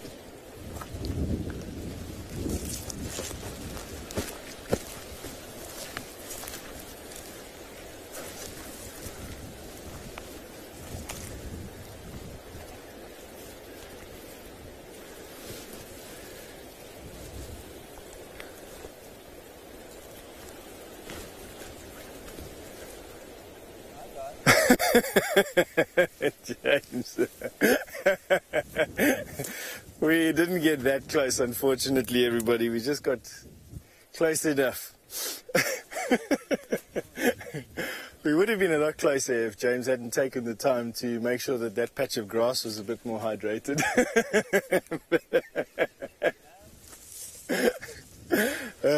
Anyway, we're going to carry on with some serious business of bushwalk now, and we've had enough playing around. Back to work and all the rest. Let's carry on. It's amazing how close you can get, to be honest. Which is quite nice. Now, obviously, there's no leopard here or hyena. It looked like just a bunch of impala, but it doesn't mean that they haven't been here, to be honest. Tina, you'd like to know if... look at this nyala right here. Excuse me. Tina, I'll answer your question right now. So there's a nyala in the bush just here. It's possibly what James was having a look at. They're very difficult from the air to actually identify these things. We've got a whole herd of nyala right here. Now, Tina, you want to know if something does sneak up on us while we're on bushwalk? It is possible to have... for leopard to keep you in view while you're busy moving from one area to another. And I've got a story to tell you about lions in the Lubombo Mountains. Now, the Lubombo Mountains lie east of here. They form the eastern boundary of the Kruger National Park between Mozambique and South Africa. And for many, many years, we're talking about generations, 30 years or so, Mozambique was in a bad civil war, and Mozambicans used to come across to South Africa to escape the civil war. But to do so, they had to cross the Kruger National Park. And the lions in the Lubombos learned how to hunt people. And I started in the Kruger National Park at the tail end of when people were not coming across the boundary as often as they were, but while lions were still used to eating people. And quite often when you used to bump into lions on foot, the lions used to run away and then keep a distance, just a distance. And as you're walking, the lions used to follow you. And they used to follow you because they've learned over generations that people on foot will camp at night time. And it's when they're camping at night time that their chance to hunt these people came about. And so it was a chilling experience when you'd walk through the bush and you'd stop to talk about something. When you look up, there was a lioness watching you through the bush. And she'd do nothing. And then you'd walk away, and when you stop again, this lioness would come padding up to you again. It was absolutely chilling. Even now, just speaking about it gives me the goosebumps. And so, yes, it is possible to answer your question, about lions sneaking up on people, but it's a learned behavior, and it's with specific prides in specific areas. And so I don't think that we're in any danger here of being snuck upon.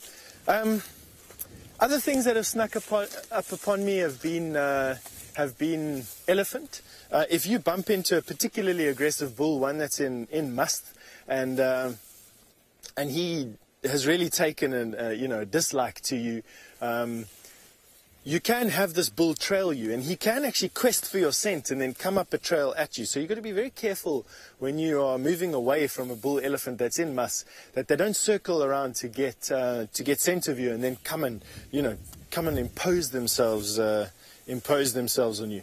But talking about someone that's just imposed himself on another, my friend James, he was wanting to catch up with you just around the corner.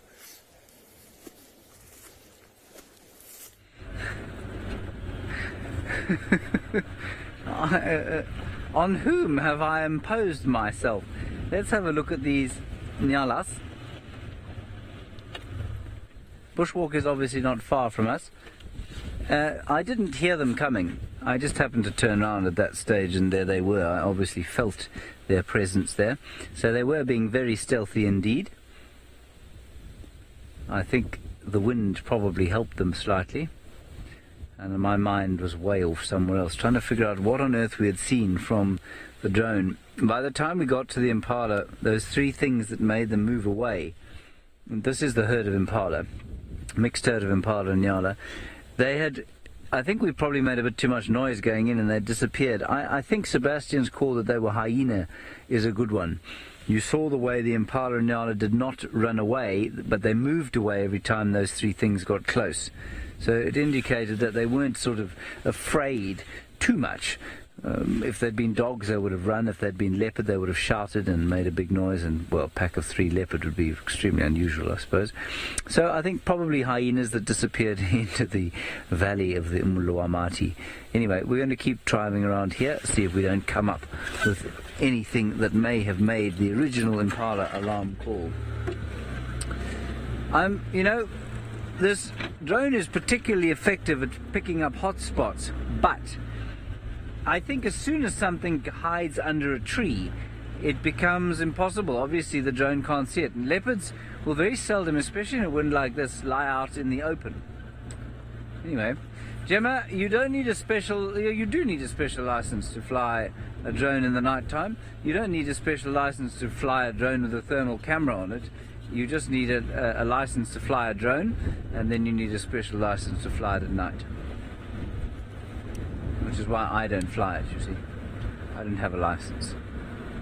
I would also crash it. They're not cheap pieces of equipment, and so you don't want to be sort of training somebody with a vague interest in remote control aerobatics to fly one of these things. That will result in a very expensive mistake. I imagine the number of very expensive mistakes that have been made by drone owners must be quite substantial. I hate to think of the incredible amounts of money lying in, well, sitting in trees or lying in warehouses, bottoms of oceans, but basically mangled pieces of equipment that cannot be used. Going to have a quick look here on, yes, all knotted in people's heads. Kirsten got one knotted in her head at Christmas time. Yes. But I mean, only, that's a very odd thing to happen, really, one must admit. It's particularly strange. Well, we'll just have a little look at the pans up here.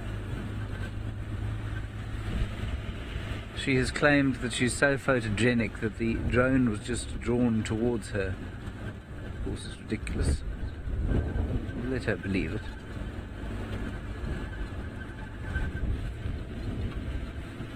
Just going to check around the corner here once, and then we'll pop down the way. Oh, but some of you confused. You think the drone's still up in the air. No, this is it here. This is Thelma. She is back on the car. We just had a quick look over this block. We didn't come up with anything leopardish, or leopard-like, or, yes, leopardish. So I think they're probably sleeping under a bush somewhere. Such is life. Going to look once more on this termite mound. Pretty sure it's the same termite mound. But if I do see spots on it, well, no, it is almost certainly the same termite mound, on a slightly different angle.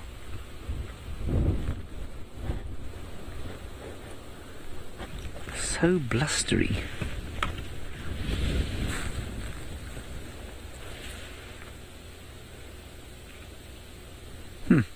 Ooh.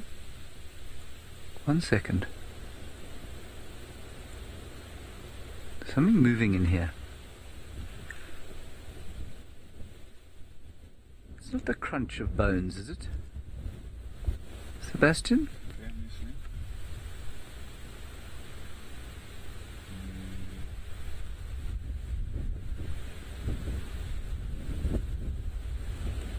There's something in here. Let's have a quick look. It's a very faint sound. It wouldn't surprise me that you didn't hear it. It's not far in. It could easily be just a francolin. No, I think stay with us, Emma. If there is anything, it's right here. It could easily also just be wind blowing one stick against another stick. But maybe, just maybe, it is a leopard eating a leg of a steenbok or some such. As Emma says, at least if we don't find, we have this beautiful termite mound to fall back on.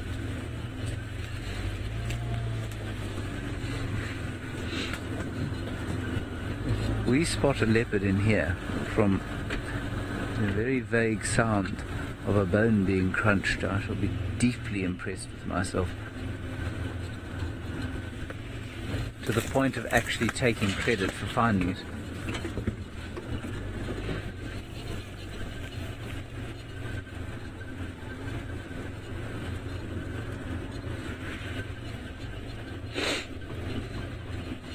Trish, we are not Thelma and Louise. I refuse to countenance being called Louise because the drone is called Thelma.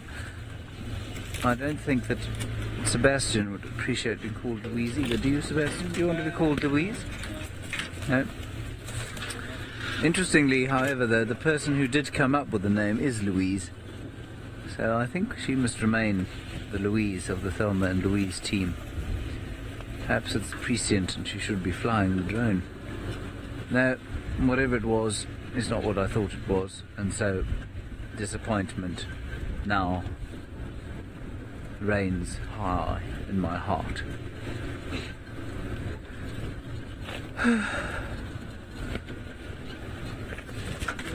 What an adventure we've had onto the road there. Ow, that really hurt. Slapped in the face by a bush. There's no leopard under that bush there, is there? No. I think let's go back to the one person who... Oh, are we going to Byron or we're not? Are we staying here? Okay, we can link now.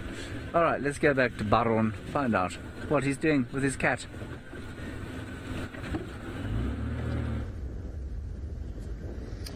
Thank you very much, Louise. Oh, that is brilliant. Thelma and Louise, that is wonderful news.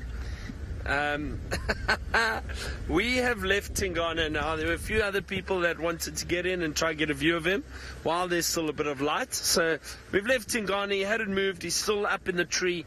We may try again a little bit later, possibly with some of our nocturnal equipment. But I'm going to head down towards the dam.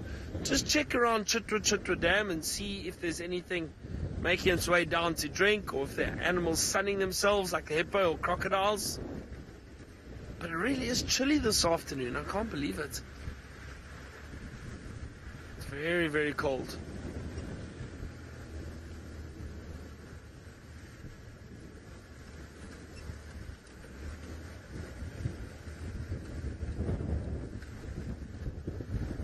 Ravinda, when you say why aren't there any gazelles in the reserve, so we do have many species of antelope which are very similar to gazelles, but the subspecies of antelope, the gazelle, we do not have any in southern Africa.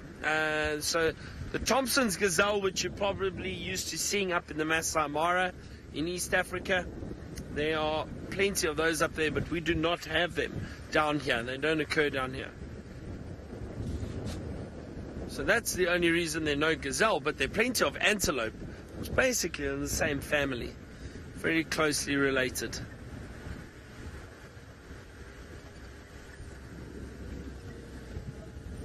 Let's have a look around here. Lots of hippo again. That's beautiful. Actually, lovely light on the dam at the moment. I'm going to turn slightly. How is that?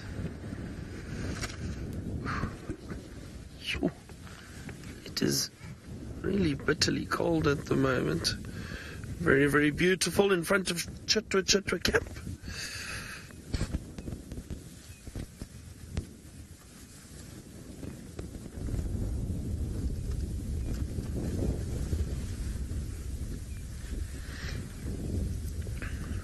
scanning around.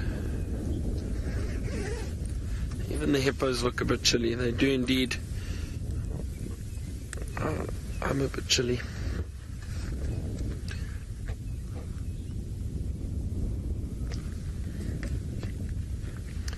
So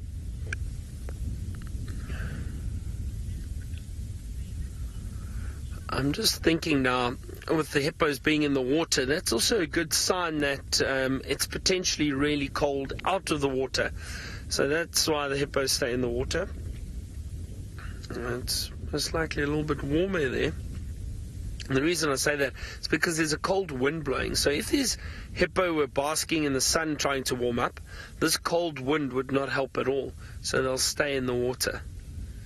Now, Christy, you asked what is my favorite animal sound. You know, it's going to sound a bit cliched, but a lion roar. There's just something about a lion roar in the bush, and if you're fortunate enough to get it very close to you, it is just phenomenal. It really is phenomenal. We were very, very lucky. I was on safari 3 weeks ago? I can't believe it's 3 weeks already. 3 weeks ago with one of the viewers, and I hope she's watching. And we've managed to find one of the Birmingham males, and we got to sit with them. I can't remember. I think it was Tino. I can't remember. Anyway, we sat with one of these big male lions, and they roared for us.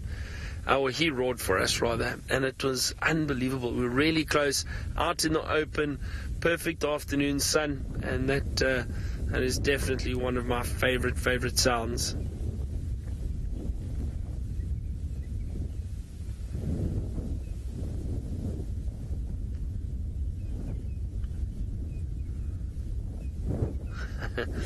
Emma says that sound always reminds her of the Lion King. Yeah, we grew up watching the Lion King. Well, I did watch it a few times. It's one of those classic movies. I think every kid grows up watching the Lion King, which is wonderful.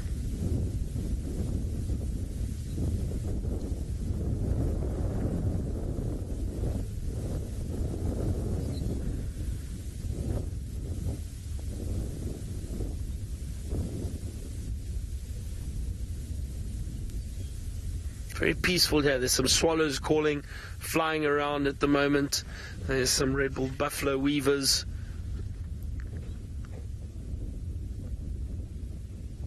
And you can just hear the hippos in the water. Some drongos. Oh, there's a bit of a half a yawn from a hippo, nothing. Oh, those are the swallows, Dave. I can't see. They look like interesting sound. I'm going to actually try to find out what they are. I caught a glimpse of one because I know. So a lot of the swallows have actually migrated already, but there are still a few around that don't migrate. And that looked quite big. I wonder if that wasn't. I'm going to play the call because that might help us. I'm going to play the call of the mosque swallow. It's exactly what it is, the mosque swallow.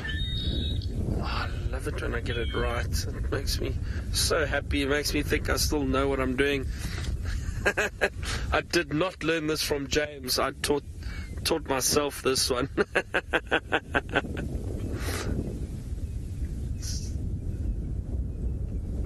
Something I didn't learn from James, but a lot I did learn from him.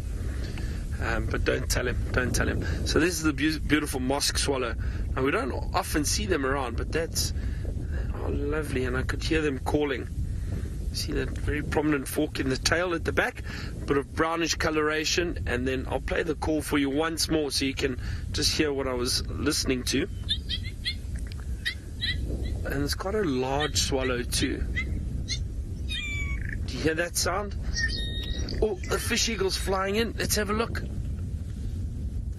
Oh, well done, Dave. Possibly, is it going to land or just come past? Oh, there they go. Oh, wonderful. That is beautiful, Dave. Well done. The fish eagle flying off into the sunset. Ah, that was nice. See, like I said, just coming down to the dam, get a view of some birds. You never know what the hippo might get up to. Something might come down and drink. But it is really cold here because of the water. There's a great go-away bird just flew up into the tree. But because of the water, and it's very open here, the wind coming off the water is extremely chilly.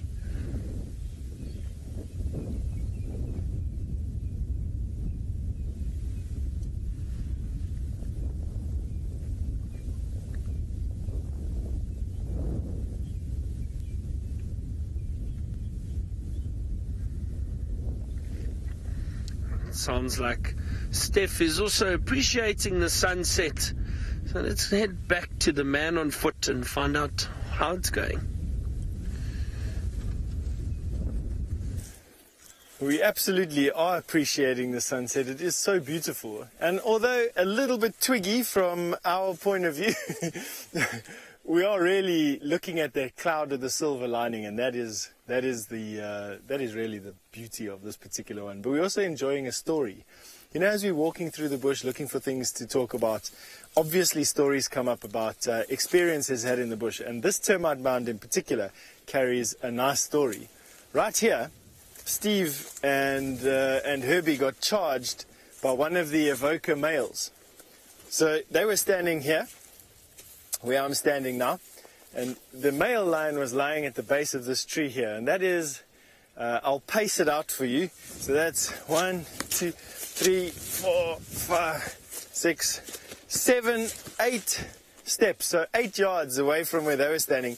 The grass was still relatively high, and they didn't see that that male lion was lying flat on the ground. And they came walking here, and when they got to where we're standing right now, the male lion stood up and wanted to charge them.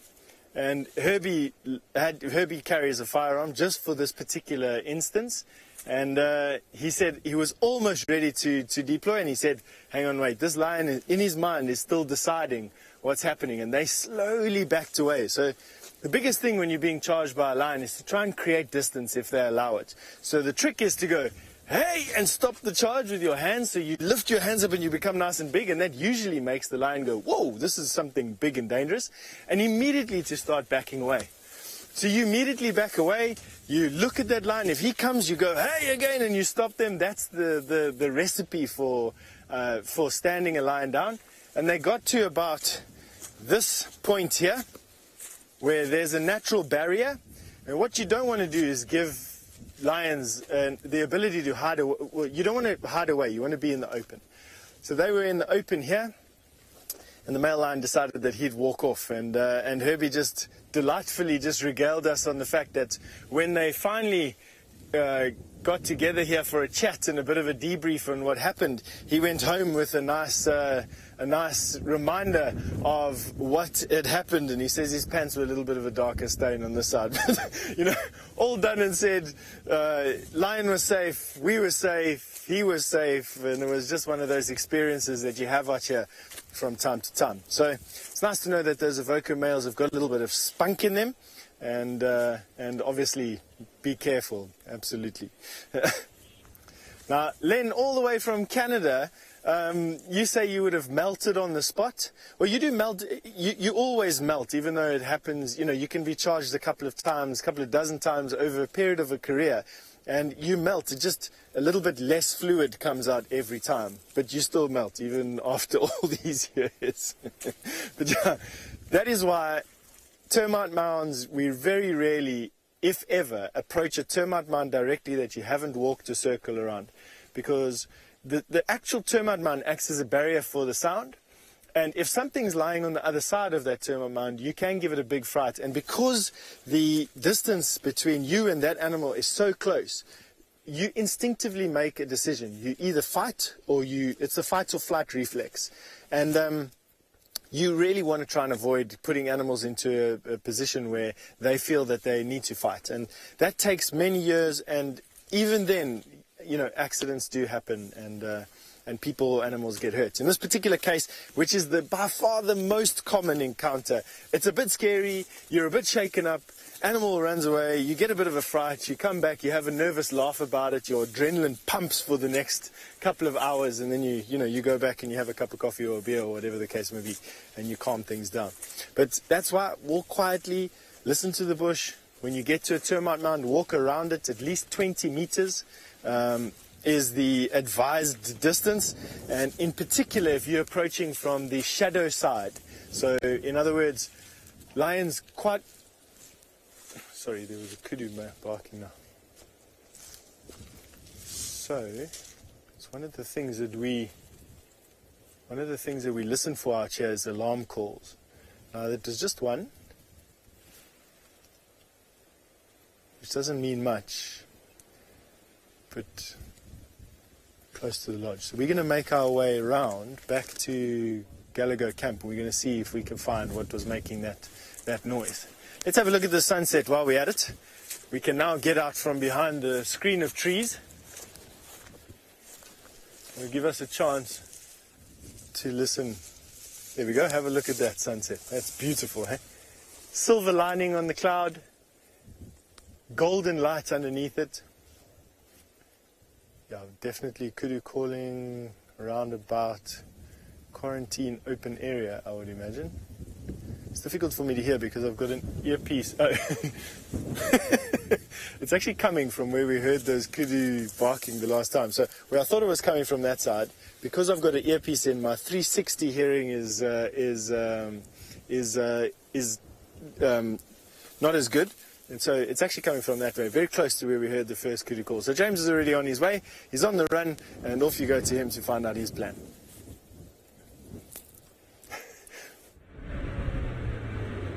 Yes, now we've got more alarm calls going at Hyena Road, which is exactly where we were. We left the area just to come and sort of have a brief look around. Again. So we're going back, trying desperately with Herbert's help to find the most glorious sunset going on. I'm not going to show it to you just. We're just going to drive up the road here first and see if we can come up with something. Let's put the air down.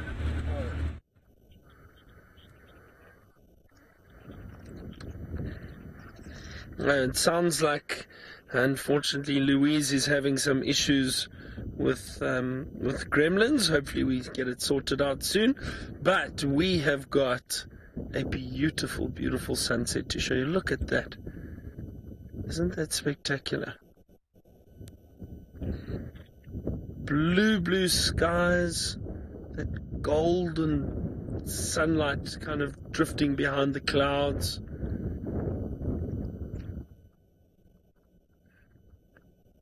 And of course a nice marula in the foreground to create that wonderful silhouette, I suppose, almost a bit of an iconic silhouette.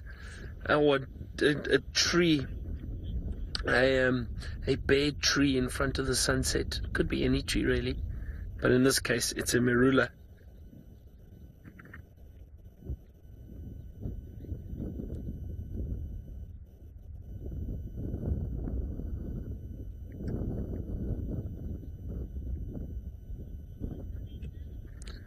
Very, very peaceful and calming.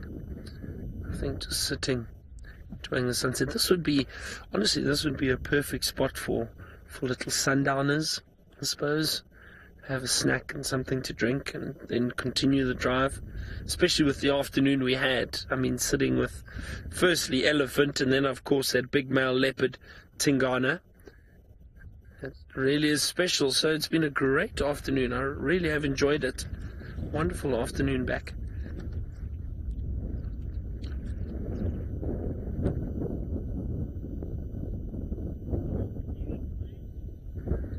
I'm sure all of you are just enjoying this sunset, the African sunset.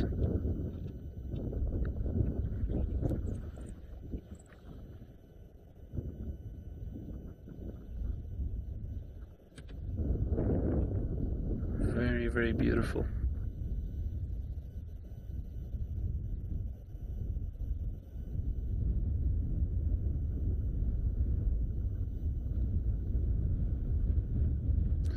So I find in situations like this, you don't really have to say much.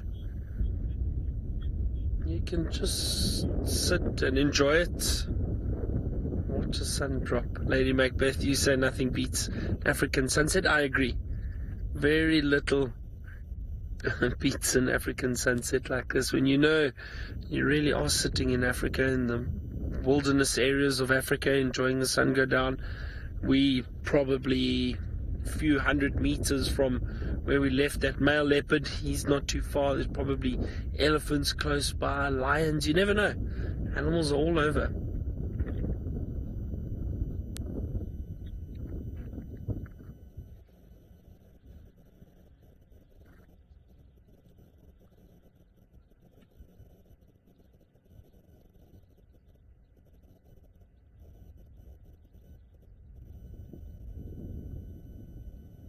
It's always great to have a bit of cloud cover when you do have a sunset, just because it gives, I think, a bit more of a dramatic feel to it, and you get to appreciate the colours a lot more. The silver linings around the clouds, the light bouncing off of the clouds, the rays. There you can actually see the sun rays passing through the clouds there too. You get that, especially now this time of year. In winter, when it is dusty, you can really appreciate the colours. You get a lot more reds and oranges and bright yellows when there's a bit more dust in the atmosphere. I might sit here a few more minutes, but Bushwalk is also enjoying the sunset. Let's go see what Steph thinks about it. It is definitely a photo moment. So for those of you who like taking photos of sunsets and of beautiful skies, you can pick one now. Jean will frame it up nicely for you, and you can have a look at this, just this lovely light that's playing up on the sky as the sun throws its shadows forward. And as the rays of the sun sort of get diffused through the top of that cloud, that is really awesome. That is very, very nice. And as Byron was saying, there's a bit of dust in the atmosphere, which does lend those rays some colour, but not that much. To be honest, we'll start to see a more red sunset as the season progresses, as the wind picks up the dust and flings it into the atmosphere, and as it dries out more and more, we will get a redder sunset, and eventually you'll be able to look at it without too much damage done. Right now, whenever I blink, I've got about 40 suns in my vision.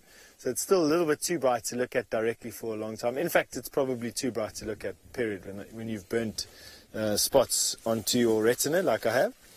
But nevertheless, luckily I don't need my closed eyes to look at stuff here in the book in the bush. All right, James has got the drone up and also looking at the sunset. So enjoy.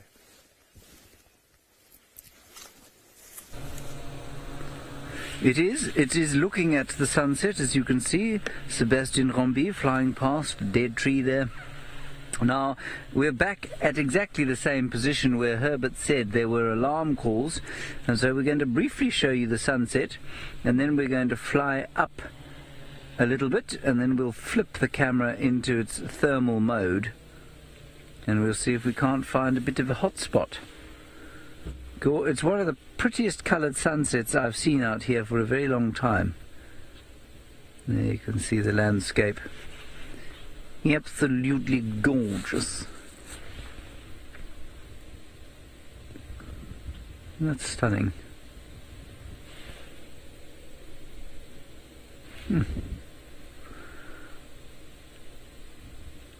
The winter low-felt bathed in golden light.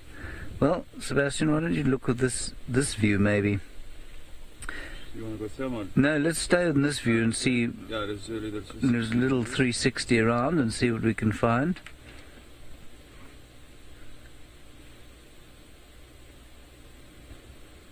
There we are. So there we are. You can see us You might just see my hand waving gently.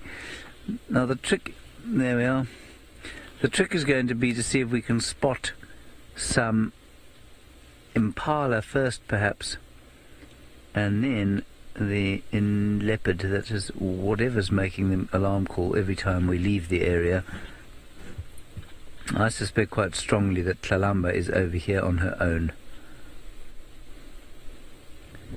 And that's why she's moving a little bit, then she causes great consternation, and then she stops moving. Well, there's nothing actually here. There are no impala in this particular area. Shall we flip to thermal? And we'll just do exactly the same circle. Yeah. So we've done 360 degrees. We've changed to thermal now. There's something And immediately we can see a hot spot. Shall we go? Let's go and look.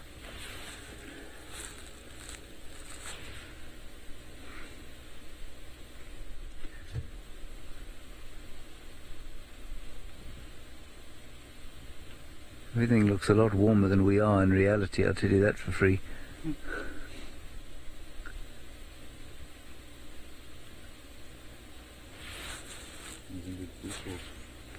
No, bushwalk's gone home. It can't be bushwalk. Maybe. Oh, what is that? Oh, it's antelopes.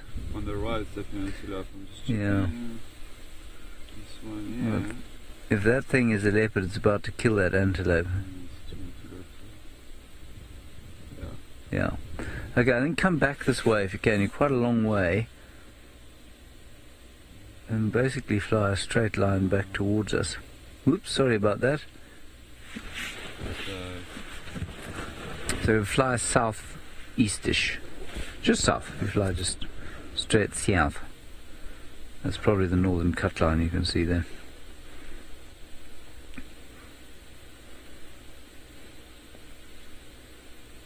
Alrighty. Just a little bit of picture break-up because Seb's got to move himself from one side of the car to the other.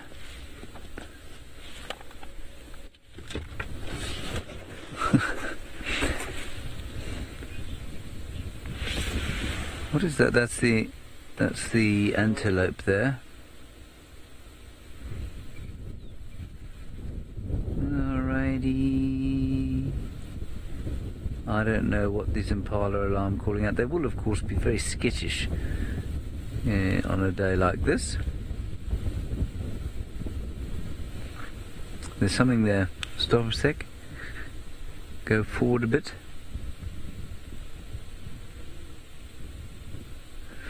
This drone is also fighting with the wind there. And you see those things there?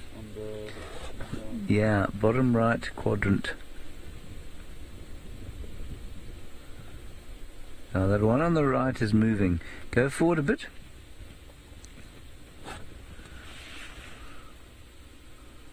No, it doesn't seem to be there anymore.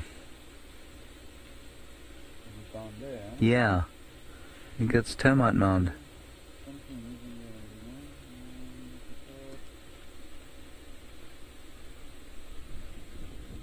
Termite mounds on roller skates, says MAS. There's certainly a bit of movement in that respect. Something, those are bushes. What about to the right of that? Up and right? Yeah, there. Also, not much of interest, huh?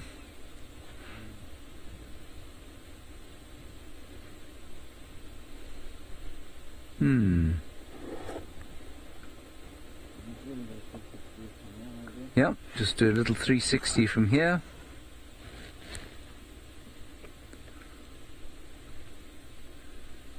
I'm sorry for the little bit of picture break-up.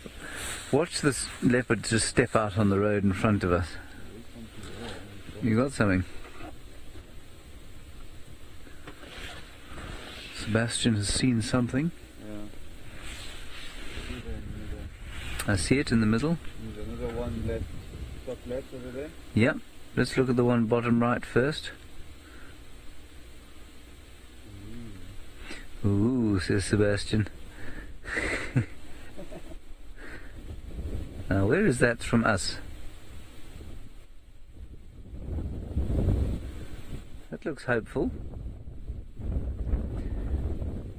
That looks very hopeful. Sorry. Where is that from us? Composed not to me, I think.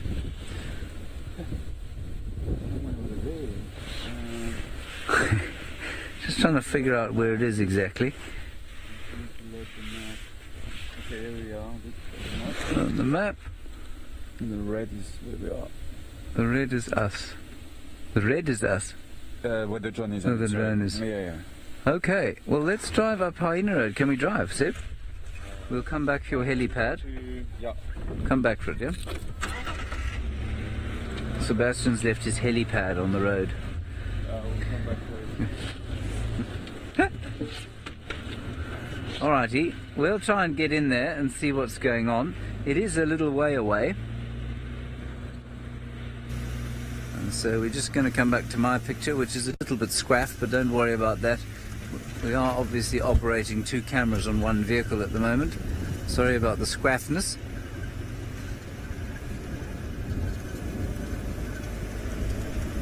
It does look hopeful, that little thing though, whatever it was. See the drone at the moment. It's quite far away. Now,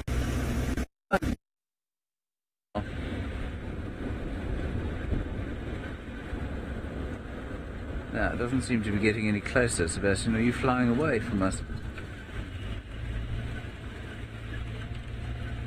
Ah, I see it now.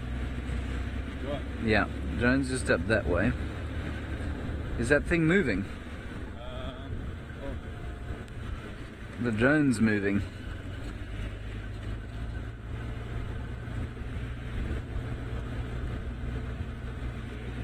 We've got it there. There it is. Is that not it?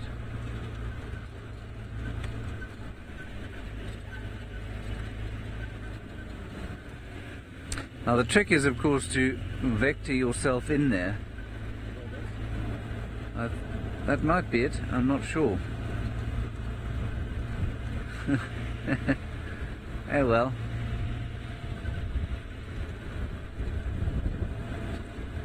There, what's that?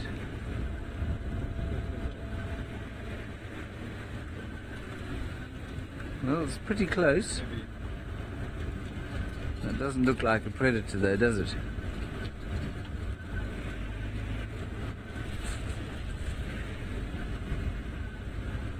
Alright, can you see the road now? No. That's a long way off the road. So I'm going to stop here and we're just going to decide whether it's worth an off-road foray or not. Quite a long way from where the apparent alarm calls were. That thing does seem to be very, very static. Emma, are you still there? Are you still with us? Are we on the drone picture or on the me picture? Okay. Don't know what that is.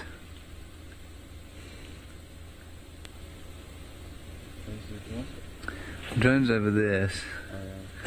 So I don't think we have the original thing that we saw. Oh, those are 2 things that mustn't be mentioned. Let's keep doing a little swing around.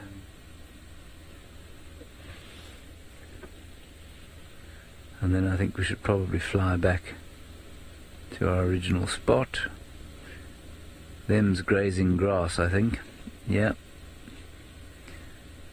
Be quite something to see something, sort of hot spot explode from a bush and attack another hot spot. And now you're facing north. That's the Buffels Hook cut line.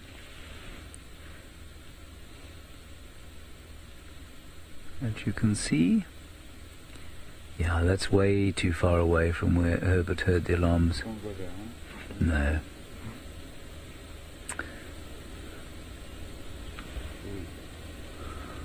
Alright, we'll try and figure out what's going on here. Let's go back across to Steph just before he gets home. So we're making our way back to the camp, and this massive herd of impala that lives on quarantine and the adjacent areas and down to Vuyatelapan, basically we're moving through them. Now they're fairly relaxed with us because they see us quite often, and these two male impala started fighting with one another, which is uncommon because the rut has passed, but these impala still have a lot of testosterone in them, and of course two evenly matched impala, it's just a matter of time before one of them decides to decide who is the bigger dog in the fight. And they started to have a real fight, and now we're just getting the tail end of that. You can see this is the loser on the right hand side, and you can see how he's being dogged by this one behind him, and all of the other impala in the area, the male impala at least anyway, came to join in. Now you know when it's a serious fight, when other male impala start to join into a fight between two males. So two males will start to wrestle. It starts off at a bit of a wrestle, bit of a joke. I push you, you push me, you know, playground tactics. And then the pushing gets a bit harder, and then the first slap happens, and then you start to wrestle. And in that, as they started, other male impala came to join in. And the reason they do that is because around a fight is the chance for sudden advancement in the hierarchy in the impala herd. So as a dominant male and a dominant male square off, they're both top tier males. As soon as one loses, the other males will come in and start to box the loser. And in so doing, they can then elevate themselves up to perhaps a high-ranking male. And I don't think much happened in this particular case. There was no need for it. But you can see these two impala are still, they're not finished their fight. Let's see what they do. That's the nod. So nod, they nod at each other. That's the same as humans, I suppose, flinging a little bit of verbal abuse at one another. Then it's the posturing. One has just given up. And that's basically the end of impala fighting. So they can actually injure themselves, although their horns have ridges on. They really battle to push past one another because of these ridges. They can, with enough force, really get going. And it's usually as one impala loses, they turn to the side, and it's then that the winner presses home the advantage and will pierce the body cavity or the neck of a male impala. And they can bleed out and die, or get an infection and die of septicemia. So it's not uncommon to find dead impala lying around with, horn piercings all over them. But usually what happens, in actual fact, is two male impala fight, a leopard comes and hears that, and then as they run past, she grabs one and sort of ruins the whole game. But Emma, would you just repeat the name of our viewer who asked the question?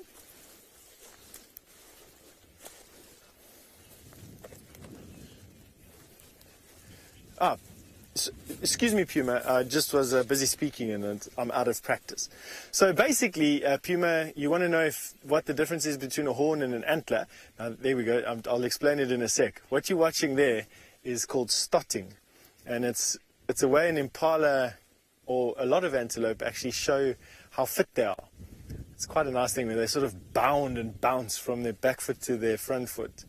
Quite a nice thing, so stotting as opposed to pronking. So the horns, we don't have any antelope species in South Africa or Southern Africa that are antlers, so that get antlers. We only have antelope species that have horns. Horns have a bony core, and the bony core stretches almost all the way to the tip of the horn that has blood flow in it.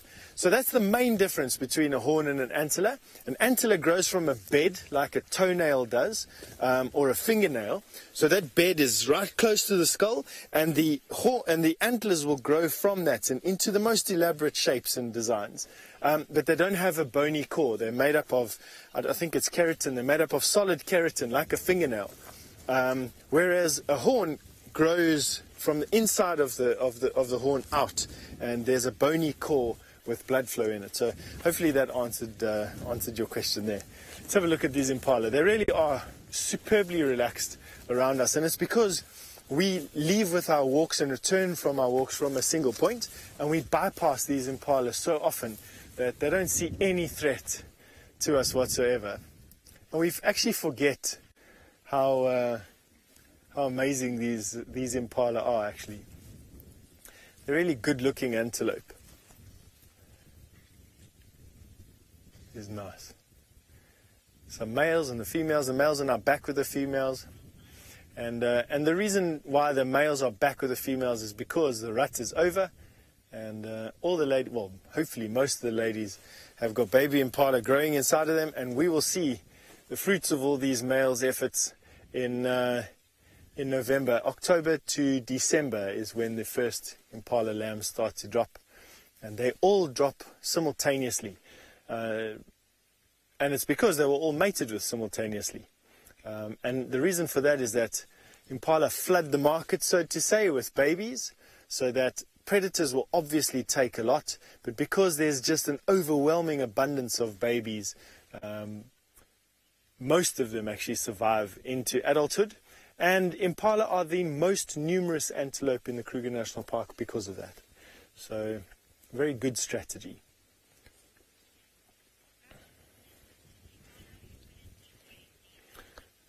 Talking about some other animal that enjoys impala, why don't we go and have a look at Tingana?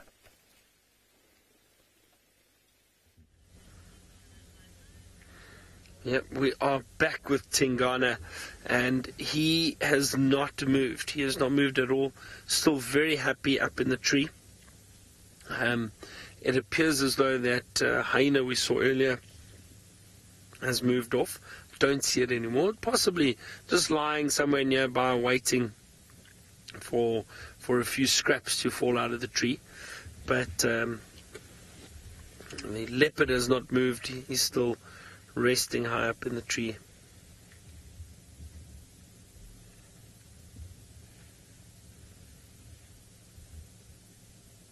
He seems very happy up there. It's quite, again, very interesting because, like I said, you know, even if this leopard came down and lay at the base of the tree on the ground, the hyena wouldn't bother him. He'd be fine there. But maybe he really is just comfortable up there, enjoying a bit of the breeze.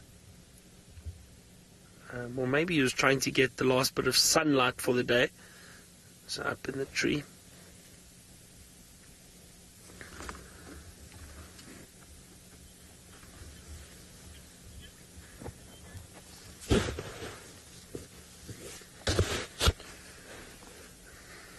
Tina, you say one happy fat cat. Yeah, he's got a full belly. So he is really happy and close to water. Some perfect spot for this leopard, actually.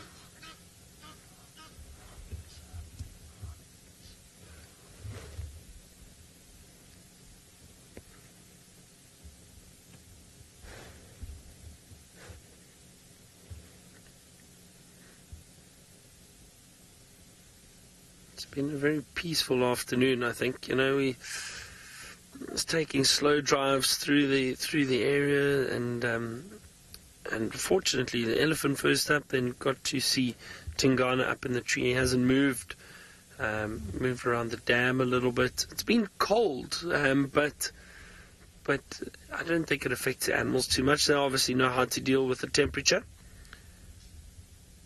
and I mean, from what we've seen, they all seem really happy.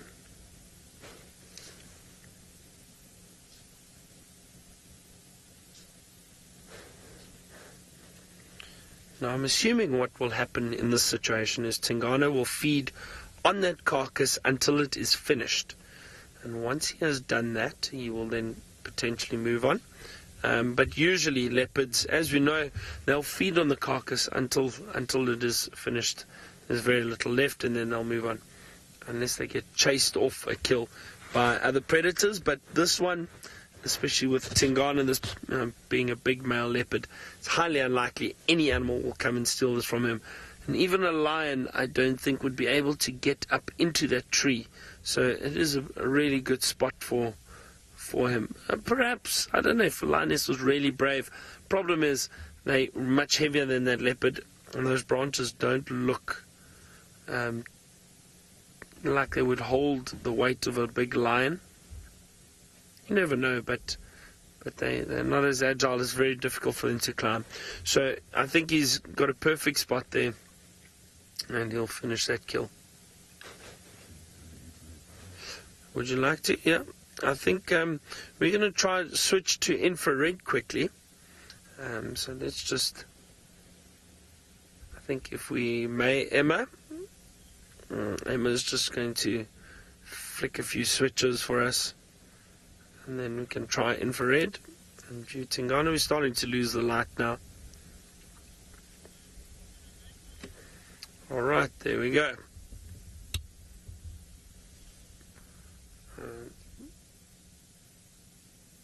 It's actually a nice effect, because there is still a fair amount of light around, so it just gives it this beautiful black and white coloration. Is that right, Dave? Yeah. Well, I'm not getting it wrong. You're not seeing other colors that I'm not. It's actually good to see Dave again. I must be honest, I haven't seen Dave for a while. So nice to be driving around with David. David said it's much better driving around with me than with James. So that's really wonderful. Thank you, Dave. I'll be sure to pass on the message to James.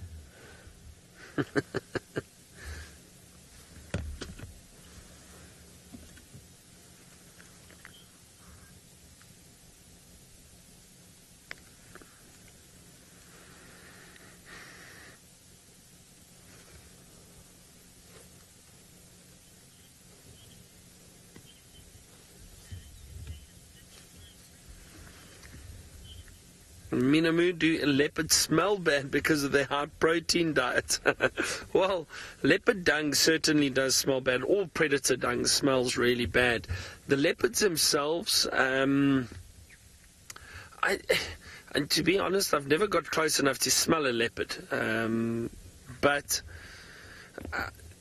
look, I don't think they clean smelling, put it that way. But also, you need to remember is these predators roll around in dirt, they roll around in dung occasionally to mark their scent, or mask their scent rather, and mark territory, mark scent, rub up against bushes. So I think, I think Minamu, I think if you did get close to one and you did smell a leopard, it'd probably be quite a strong smell, but not as bad as wild dog or hyena. Those predators really do not smell good. Wild dog especially, they've got a very thick, how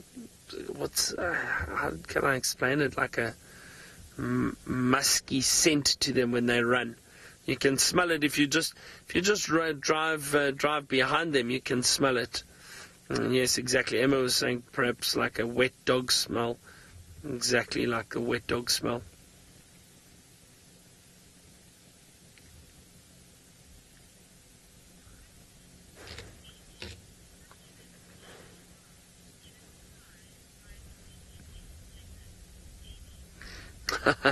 Amy, have I ever seen a giraffe get a surprise by a sleeping leopard in a tree?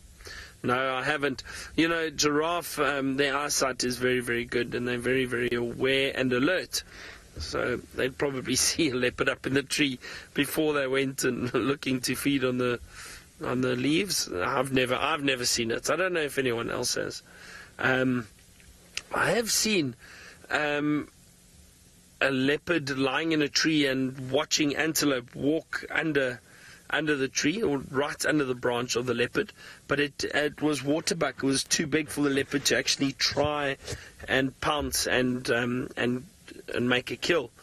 But I have seen footage of leopards jumping out of trees for impala before, and some other smaller antelope. So that can happen, where those antelope obviously don't know the leopard's up in the tree, they don't see them. But with a giraffe, very different, they'd see them.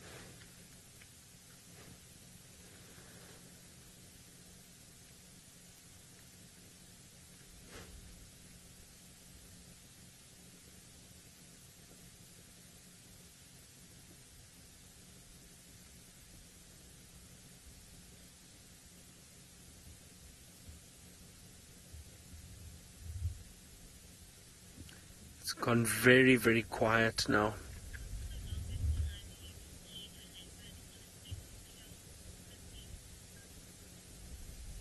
Hardly any birds. Just a faint breeze through the leaves at the moment. A few birds calling in the distance. Christy, what's the longest time I've seen a leopard on a kill? Think about 3 days, 3 to 4 days, Christy. I remember once a male leopard managed to kill a big Inyala bull, and that basically kept that leopard going for 3 days, almost 4 days. I think if it's a small female and she comes across a big carcass, probably try and scavenge it. If she can get it into a tree, she can keep it or hide it at least. And then don't forget, leopards don't always hoist their kills. They also hide them in thick scrub and in the bush. So if they're able to hide it, they can feed for a lot longer. But yeah, I'd say 3, maybe 4 days the most. The longest time I've seen a leopard on a single kill.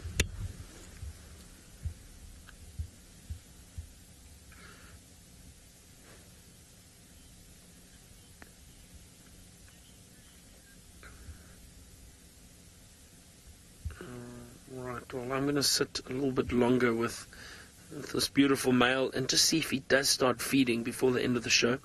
But let's go across to Louise and find out if he's got Thelma out or what his plans are.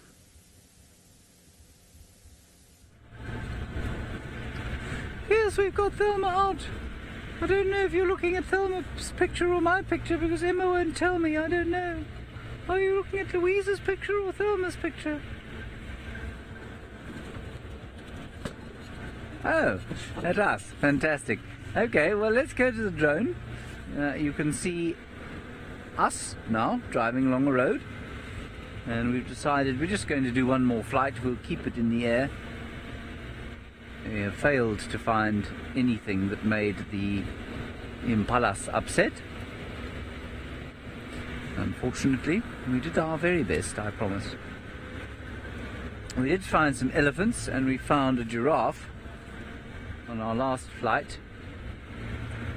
But elephants and giraffes generally look better when you put a nice camera on them as opposed to the thermal camera.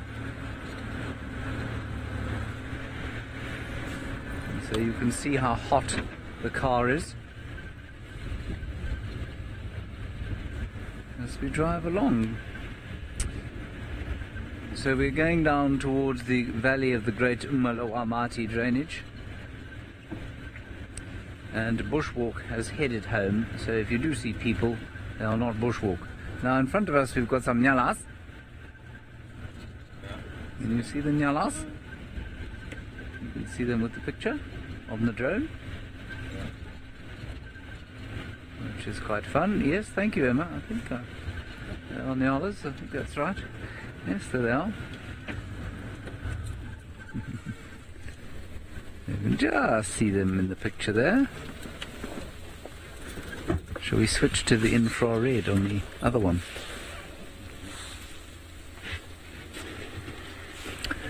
So we're going to switch to infrared now. Sebastian, like I say, is operating 2 cameras at the same time. One of them is a flying camera as well, so it's not like he has an easy job. Here we have the nyalas walking past in the last of this day's light. Tomorrow, of course, is Friday, and so they'll probably be very excited about the coming weekend. I know the Nyala here are huge fans of the Football World Cup. I am, of course, talking nonsense. They don't know the Football World Cup's on, if you thought I was being serious. They're actually much more interested in Wimbledon tennis.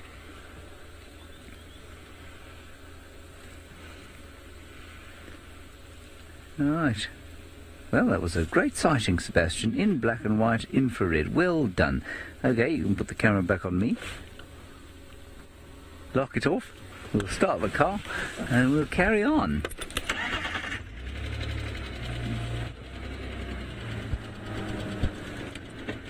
Karen, horns or the outside of horns, the sheath on horns, is made of something called keratin, which is the same as your nails basically, and very little will eat that. Ooh, we've got something on the right. I'm going with scrub hare. Too big for a scrub hare. I can see it's a Steinbock. It's a Steinbocki. That's that little thing on the right. We're going to leave that. Karen, keratin is very difficult to digest. Very few things will eat it. One of the most common things that does eat keratin is a keratophagous moth. Keratophagous just means keratin eating, and they will settle and lay their eggs on horns of dead antelope and buffalo, and then they make their casks, or they make a cask of basically their waste product from eating the keratin, and then they hatch from that. So they are the only organisms that I know of that seek out keratin in order to eat it, an untapped food source, until of course they manage to evolve into keratophagous moths. So quite a lot of keratin available out here if you can eat it, but very few things can, of course. Something over there. Where is there? Yes, now I've got it in the frame, I just don't know where it is in relation to me. To our left. To our left. I think that's an antelope. Would you agree? Sebastian, do you agree that that's an antelope? No? Not yet. Want to see it moving? Well, it's interesting. There's the riverbed you can see.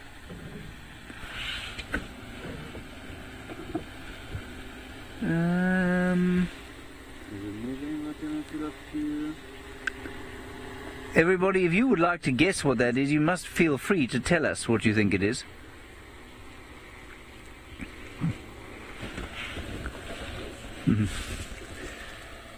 Jennifer, while we establish whether that is in fact a honey badger or not, and I seriously doubt that it is, you want to know if they are the same family as wolverines? I don't think so.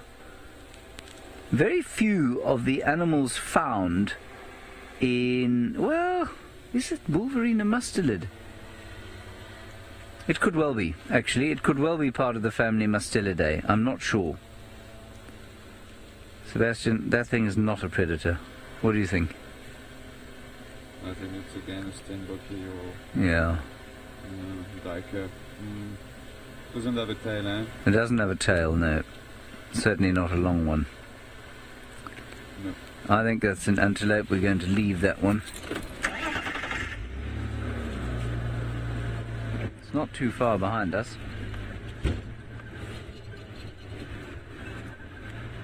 There we go. And a bit more lighting as we go through the darkness. There you can see us crossing the valley of the Great Mlomati. Does she speak? I think she does.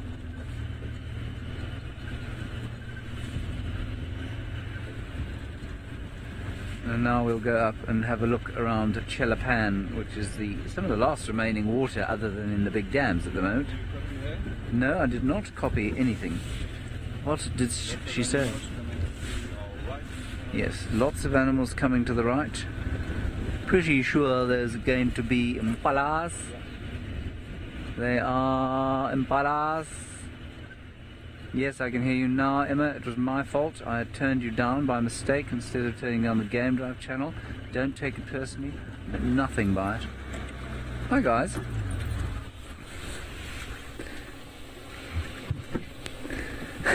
Emma says she's very offended. So those are all impala. Now, it's important that you and I and Sebastian learn the look of those animals, both from the drone. So there you can see proof on the infrared that they are in fact impalas. And if you look again, when we go back to the drone, you'll be able to see that they don't actually have you can't see a tail when they move. But the first leopard, in fact the only leopard we managed to find, you could very obviously see a tail.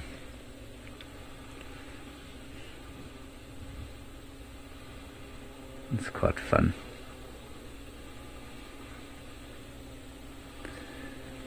Now, very clearly our little computer that's operating the drone is not functioning properly because it says that this is 800 meters away, which is half a mile. But in actual fact, oh, from where we took off, I see.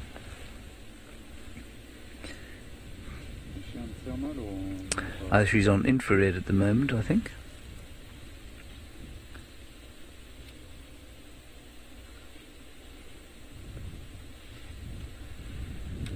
Yeah, so nice herd of impala walking around there.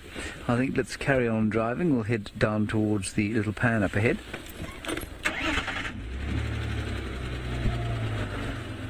Ali, the drone will only frighten animals if we get very low down, and at the moment you can see, if you look at the bottom left hand side of the screen, you'll see that it is 75 meters up. Now that is about 200 feet. So really, you know, they notice it. Some of the animals look up vaguely and then just look down. They won't even be able to see it, it's so high. So no, not at this height. If you bring it down, absolutely, it'll terrify the wits out of them. It makes a big noise when it's low down.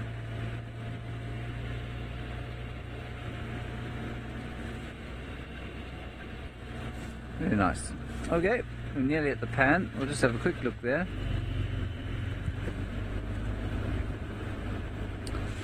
Alrighty, you can see our picture there. We'll probably land and then have a normal night drive from here. Let's go back across to Tinganana and Baron.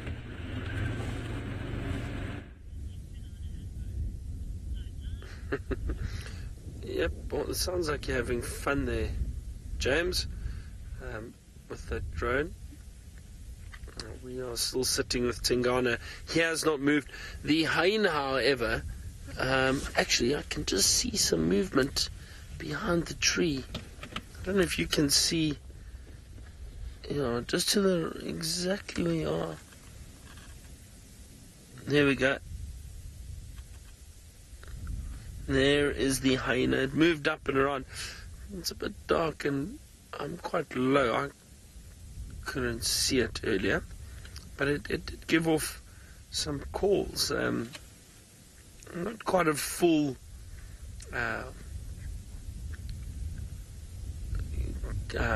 what is the moaning sound of a hyena called again? I've had a complete blank.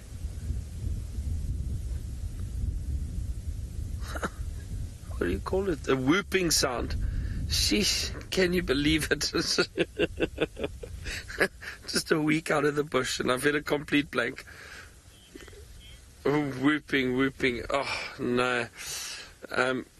Kirsty and Jen in Final Control are trying to take credit for that, but I got it just before they told me. So thankfully I don't have to thank them when I get back. Because otherwise I will never hear the end of it, I suppose. So the hyena was whooping earlier, but not a full whoop. It was kind of half a call. Almost like a bit of a contact call. Still waiting for any pieces to fall, but I don't think so. I don't think this hyena is going to be lucky tonight. Now, Tingana is still resting up in the tree. It doesn't look like he's going to move anytime soon. I think what we're going to do, we've only got a few minutes left, about 10 minutes left of the show. Why don't we take the spotlight, drive around and see what else we can find. We've had wonderful views of him today. It's been really special sitting with him. So I think we'll leave him, give him some peace and quiet, and let's go and see what else we can find, shall we? And I hope he has a nice meal a little bit later.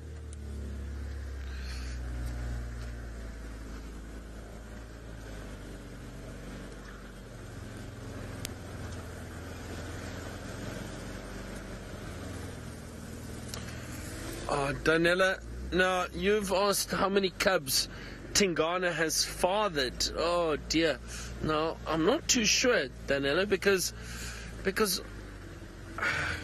no, I haven't been in this area that long. I'm just trying to think.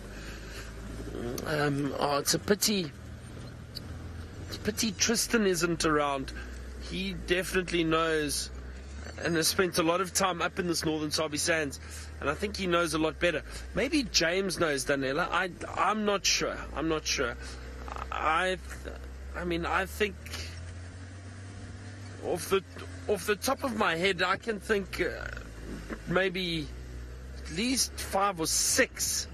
I think, Daniela, but I'm not sure.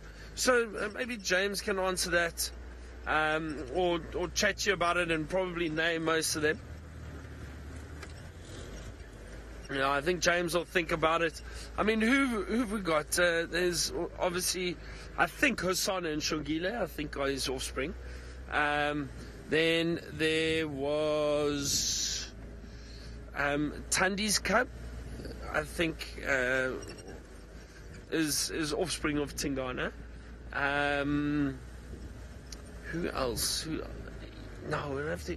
I don't know. Yeah, I think like at least 5 or 6. Oh, okay. No, James says at least 9 that he can think of, but he says a lot of them are dead. So there are only a few. So maybe I'm only remembering the ones that are alive now. But perhaps some of our viewers can let us know if they can remember other cubs. Yeah, so maybe don't forget to send us your answers. #SafariLive via Twitter. If you know or can think of, those of you who have been watching for quite a long time, how many cubs Tingana has fathered. No, I'm not too sure. I haven't been around here long enough.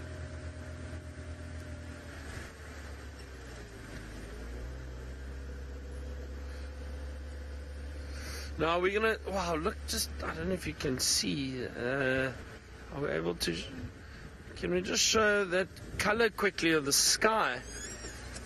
I think, shall we try to go back to color quickly? Let's just have a look here. Yeah, we can go back to color, please, Emma, if you don't mind. Just want to show you this beautiful, just look at that amazing, and the hippo calling in the distance at the dam. It's just a beautiful glow in the or on the horizon at the moment. That sunset still disappearing. It is beautiful, beautiful colors. So as I was saying, we there you get a nice idea of it. Just that beautiful kind of light across the sky there. Wonderful.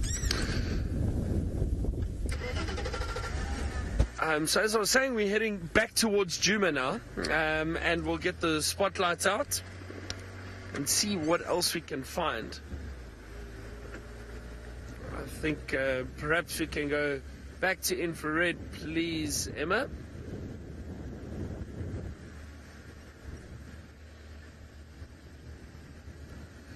There we go.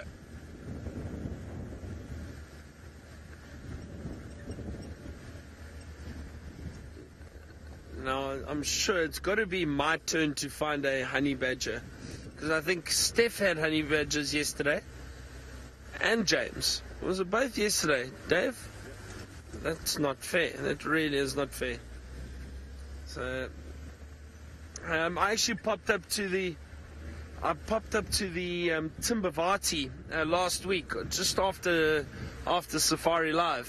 I was there for the week, and a number of people were having honey badger sightings. It's obviously got something to do with the temperature. I think, again, like most nocturnal animals, when it does start getting colder at night, a lot of them get active earlier in the evening when it's not as cold yet. So possibly just this time of year, also with it being a bit drier, maybe harder to find food, so the honey badgers are potentially looking a little bit longer.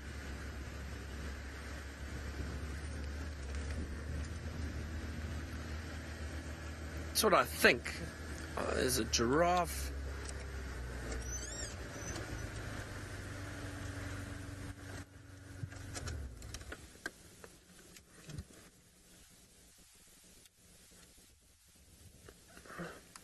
Let me just add a little bit of light there. There we go.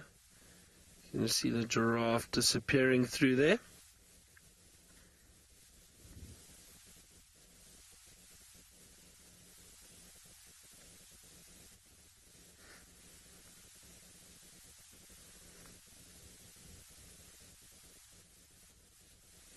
I'll let the giraffe move on. It really is going to be a chilly morning. Oh dear. Please don't tell James I stalled the vehicle. I blame the vehicle though, it's windy I think. It's been a bit temperamental of late.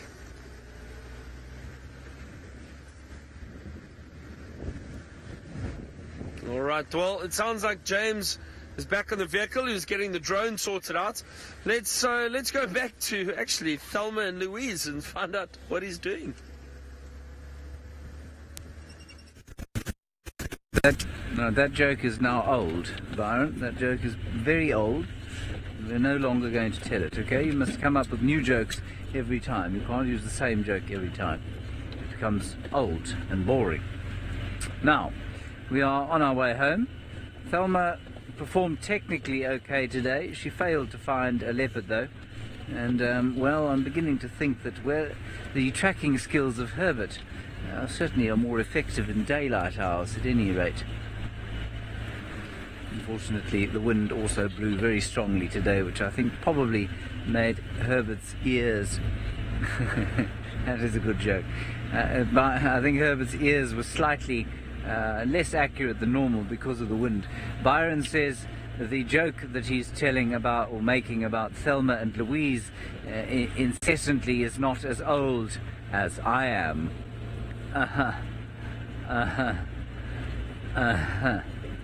So that was quite sharp. Not very sharp, quite sharp. Byron loves to have a little bit of joke like that.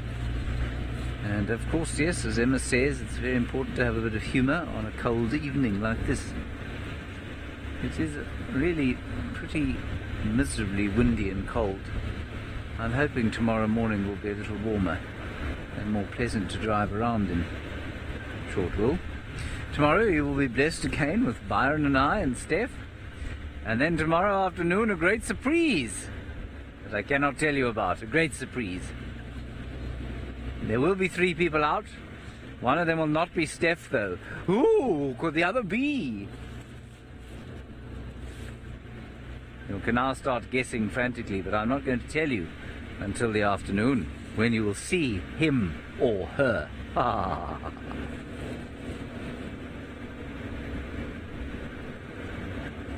I'm an amazing joker, you see. The suspense and jeopardy I've created is going to have everybody sleepless for the next 21 hours until finally the great mystery is revealed. Who could it be? Everybody, as Emma says, is waiting in anticipation. That's quite clever, that. I've never heard that before. I didn't know that was the thing. Patient. Many of us, of course, would not be able to say a word like antissa without eventually, sometime later, saying patient, because we just wouldn't be able to cope. I'm one of those people.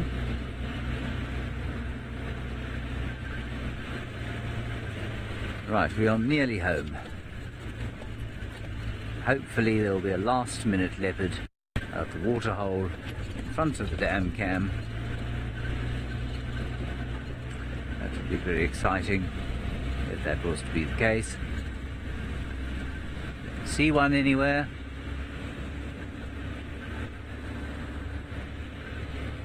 Nope. Nope. Remember that tomorrow, same as today, we're going to do our drone tests at 5:30 to 8:30. I suspect it'll be the last morning that we have to, sorry, not 5:30 to 8:30, 5:30 to 6:30, and then we'll go live with the normal drive from 6:30 to 8:30. I suspect tomorrow morning will be the last morning that we have to do the tests, and we'll probably go back to normal 3-hour safari the day after that, but I'm not really sure. Okay, well, as the dust catches up with me, it is time for me to say good night, and I hope you have a wonderful day or evening or morning, wherever you happen to be in the world. Thank you for joining us. Very nice to have Byron back. Thank you for all your questions and your comments. They are, of course, I think, the driving force behind what we do over here. Until tomorrow, I will see you at... What? I'm deeply confused. A little while ago... Oh, right, okay, now we have the credits. Oh, now we've got 10 seconds. Until tomorrow at 6:30, we'll see you then. We may have another 30 seconds, who knows. Now this very slow countdown. Okay, bye.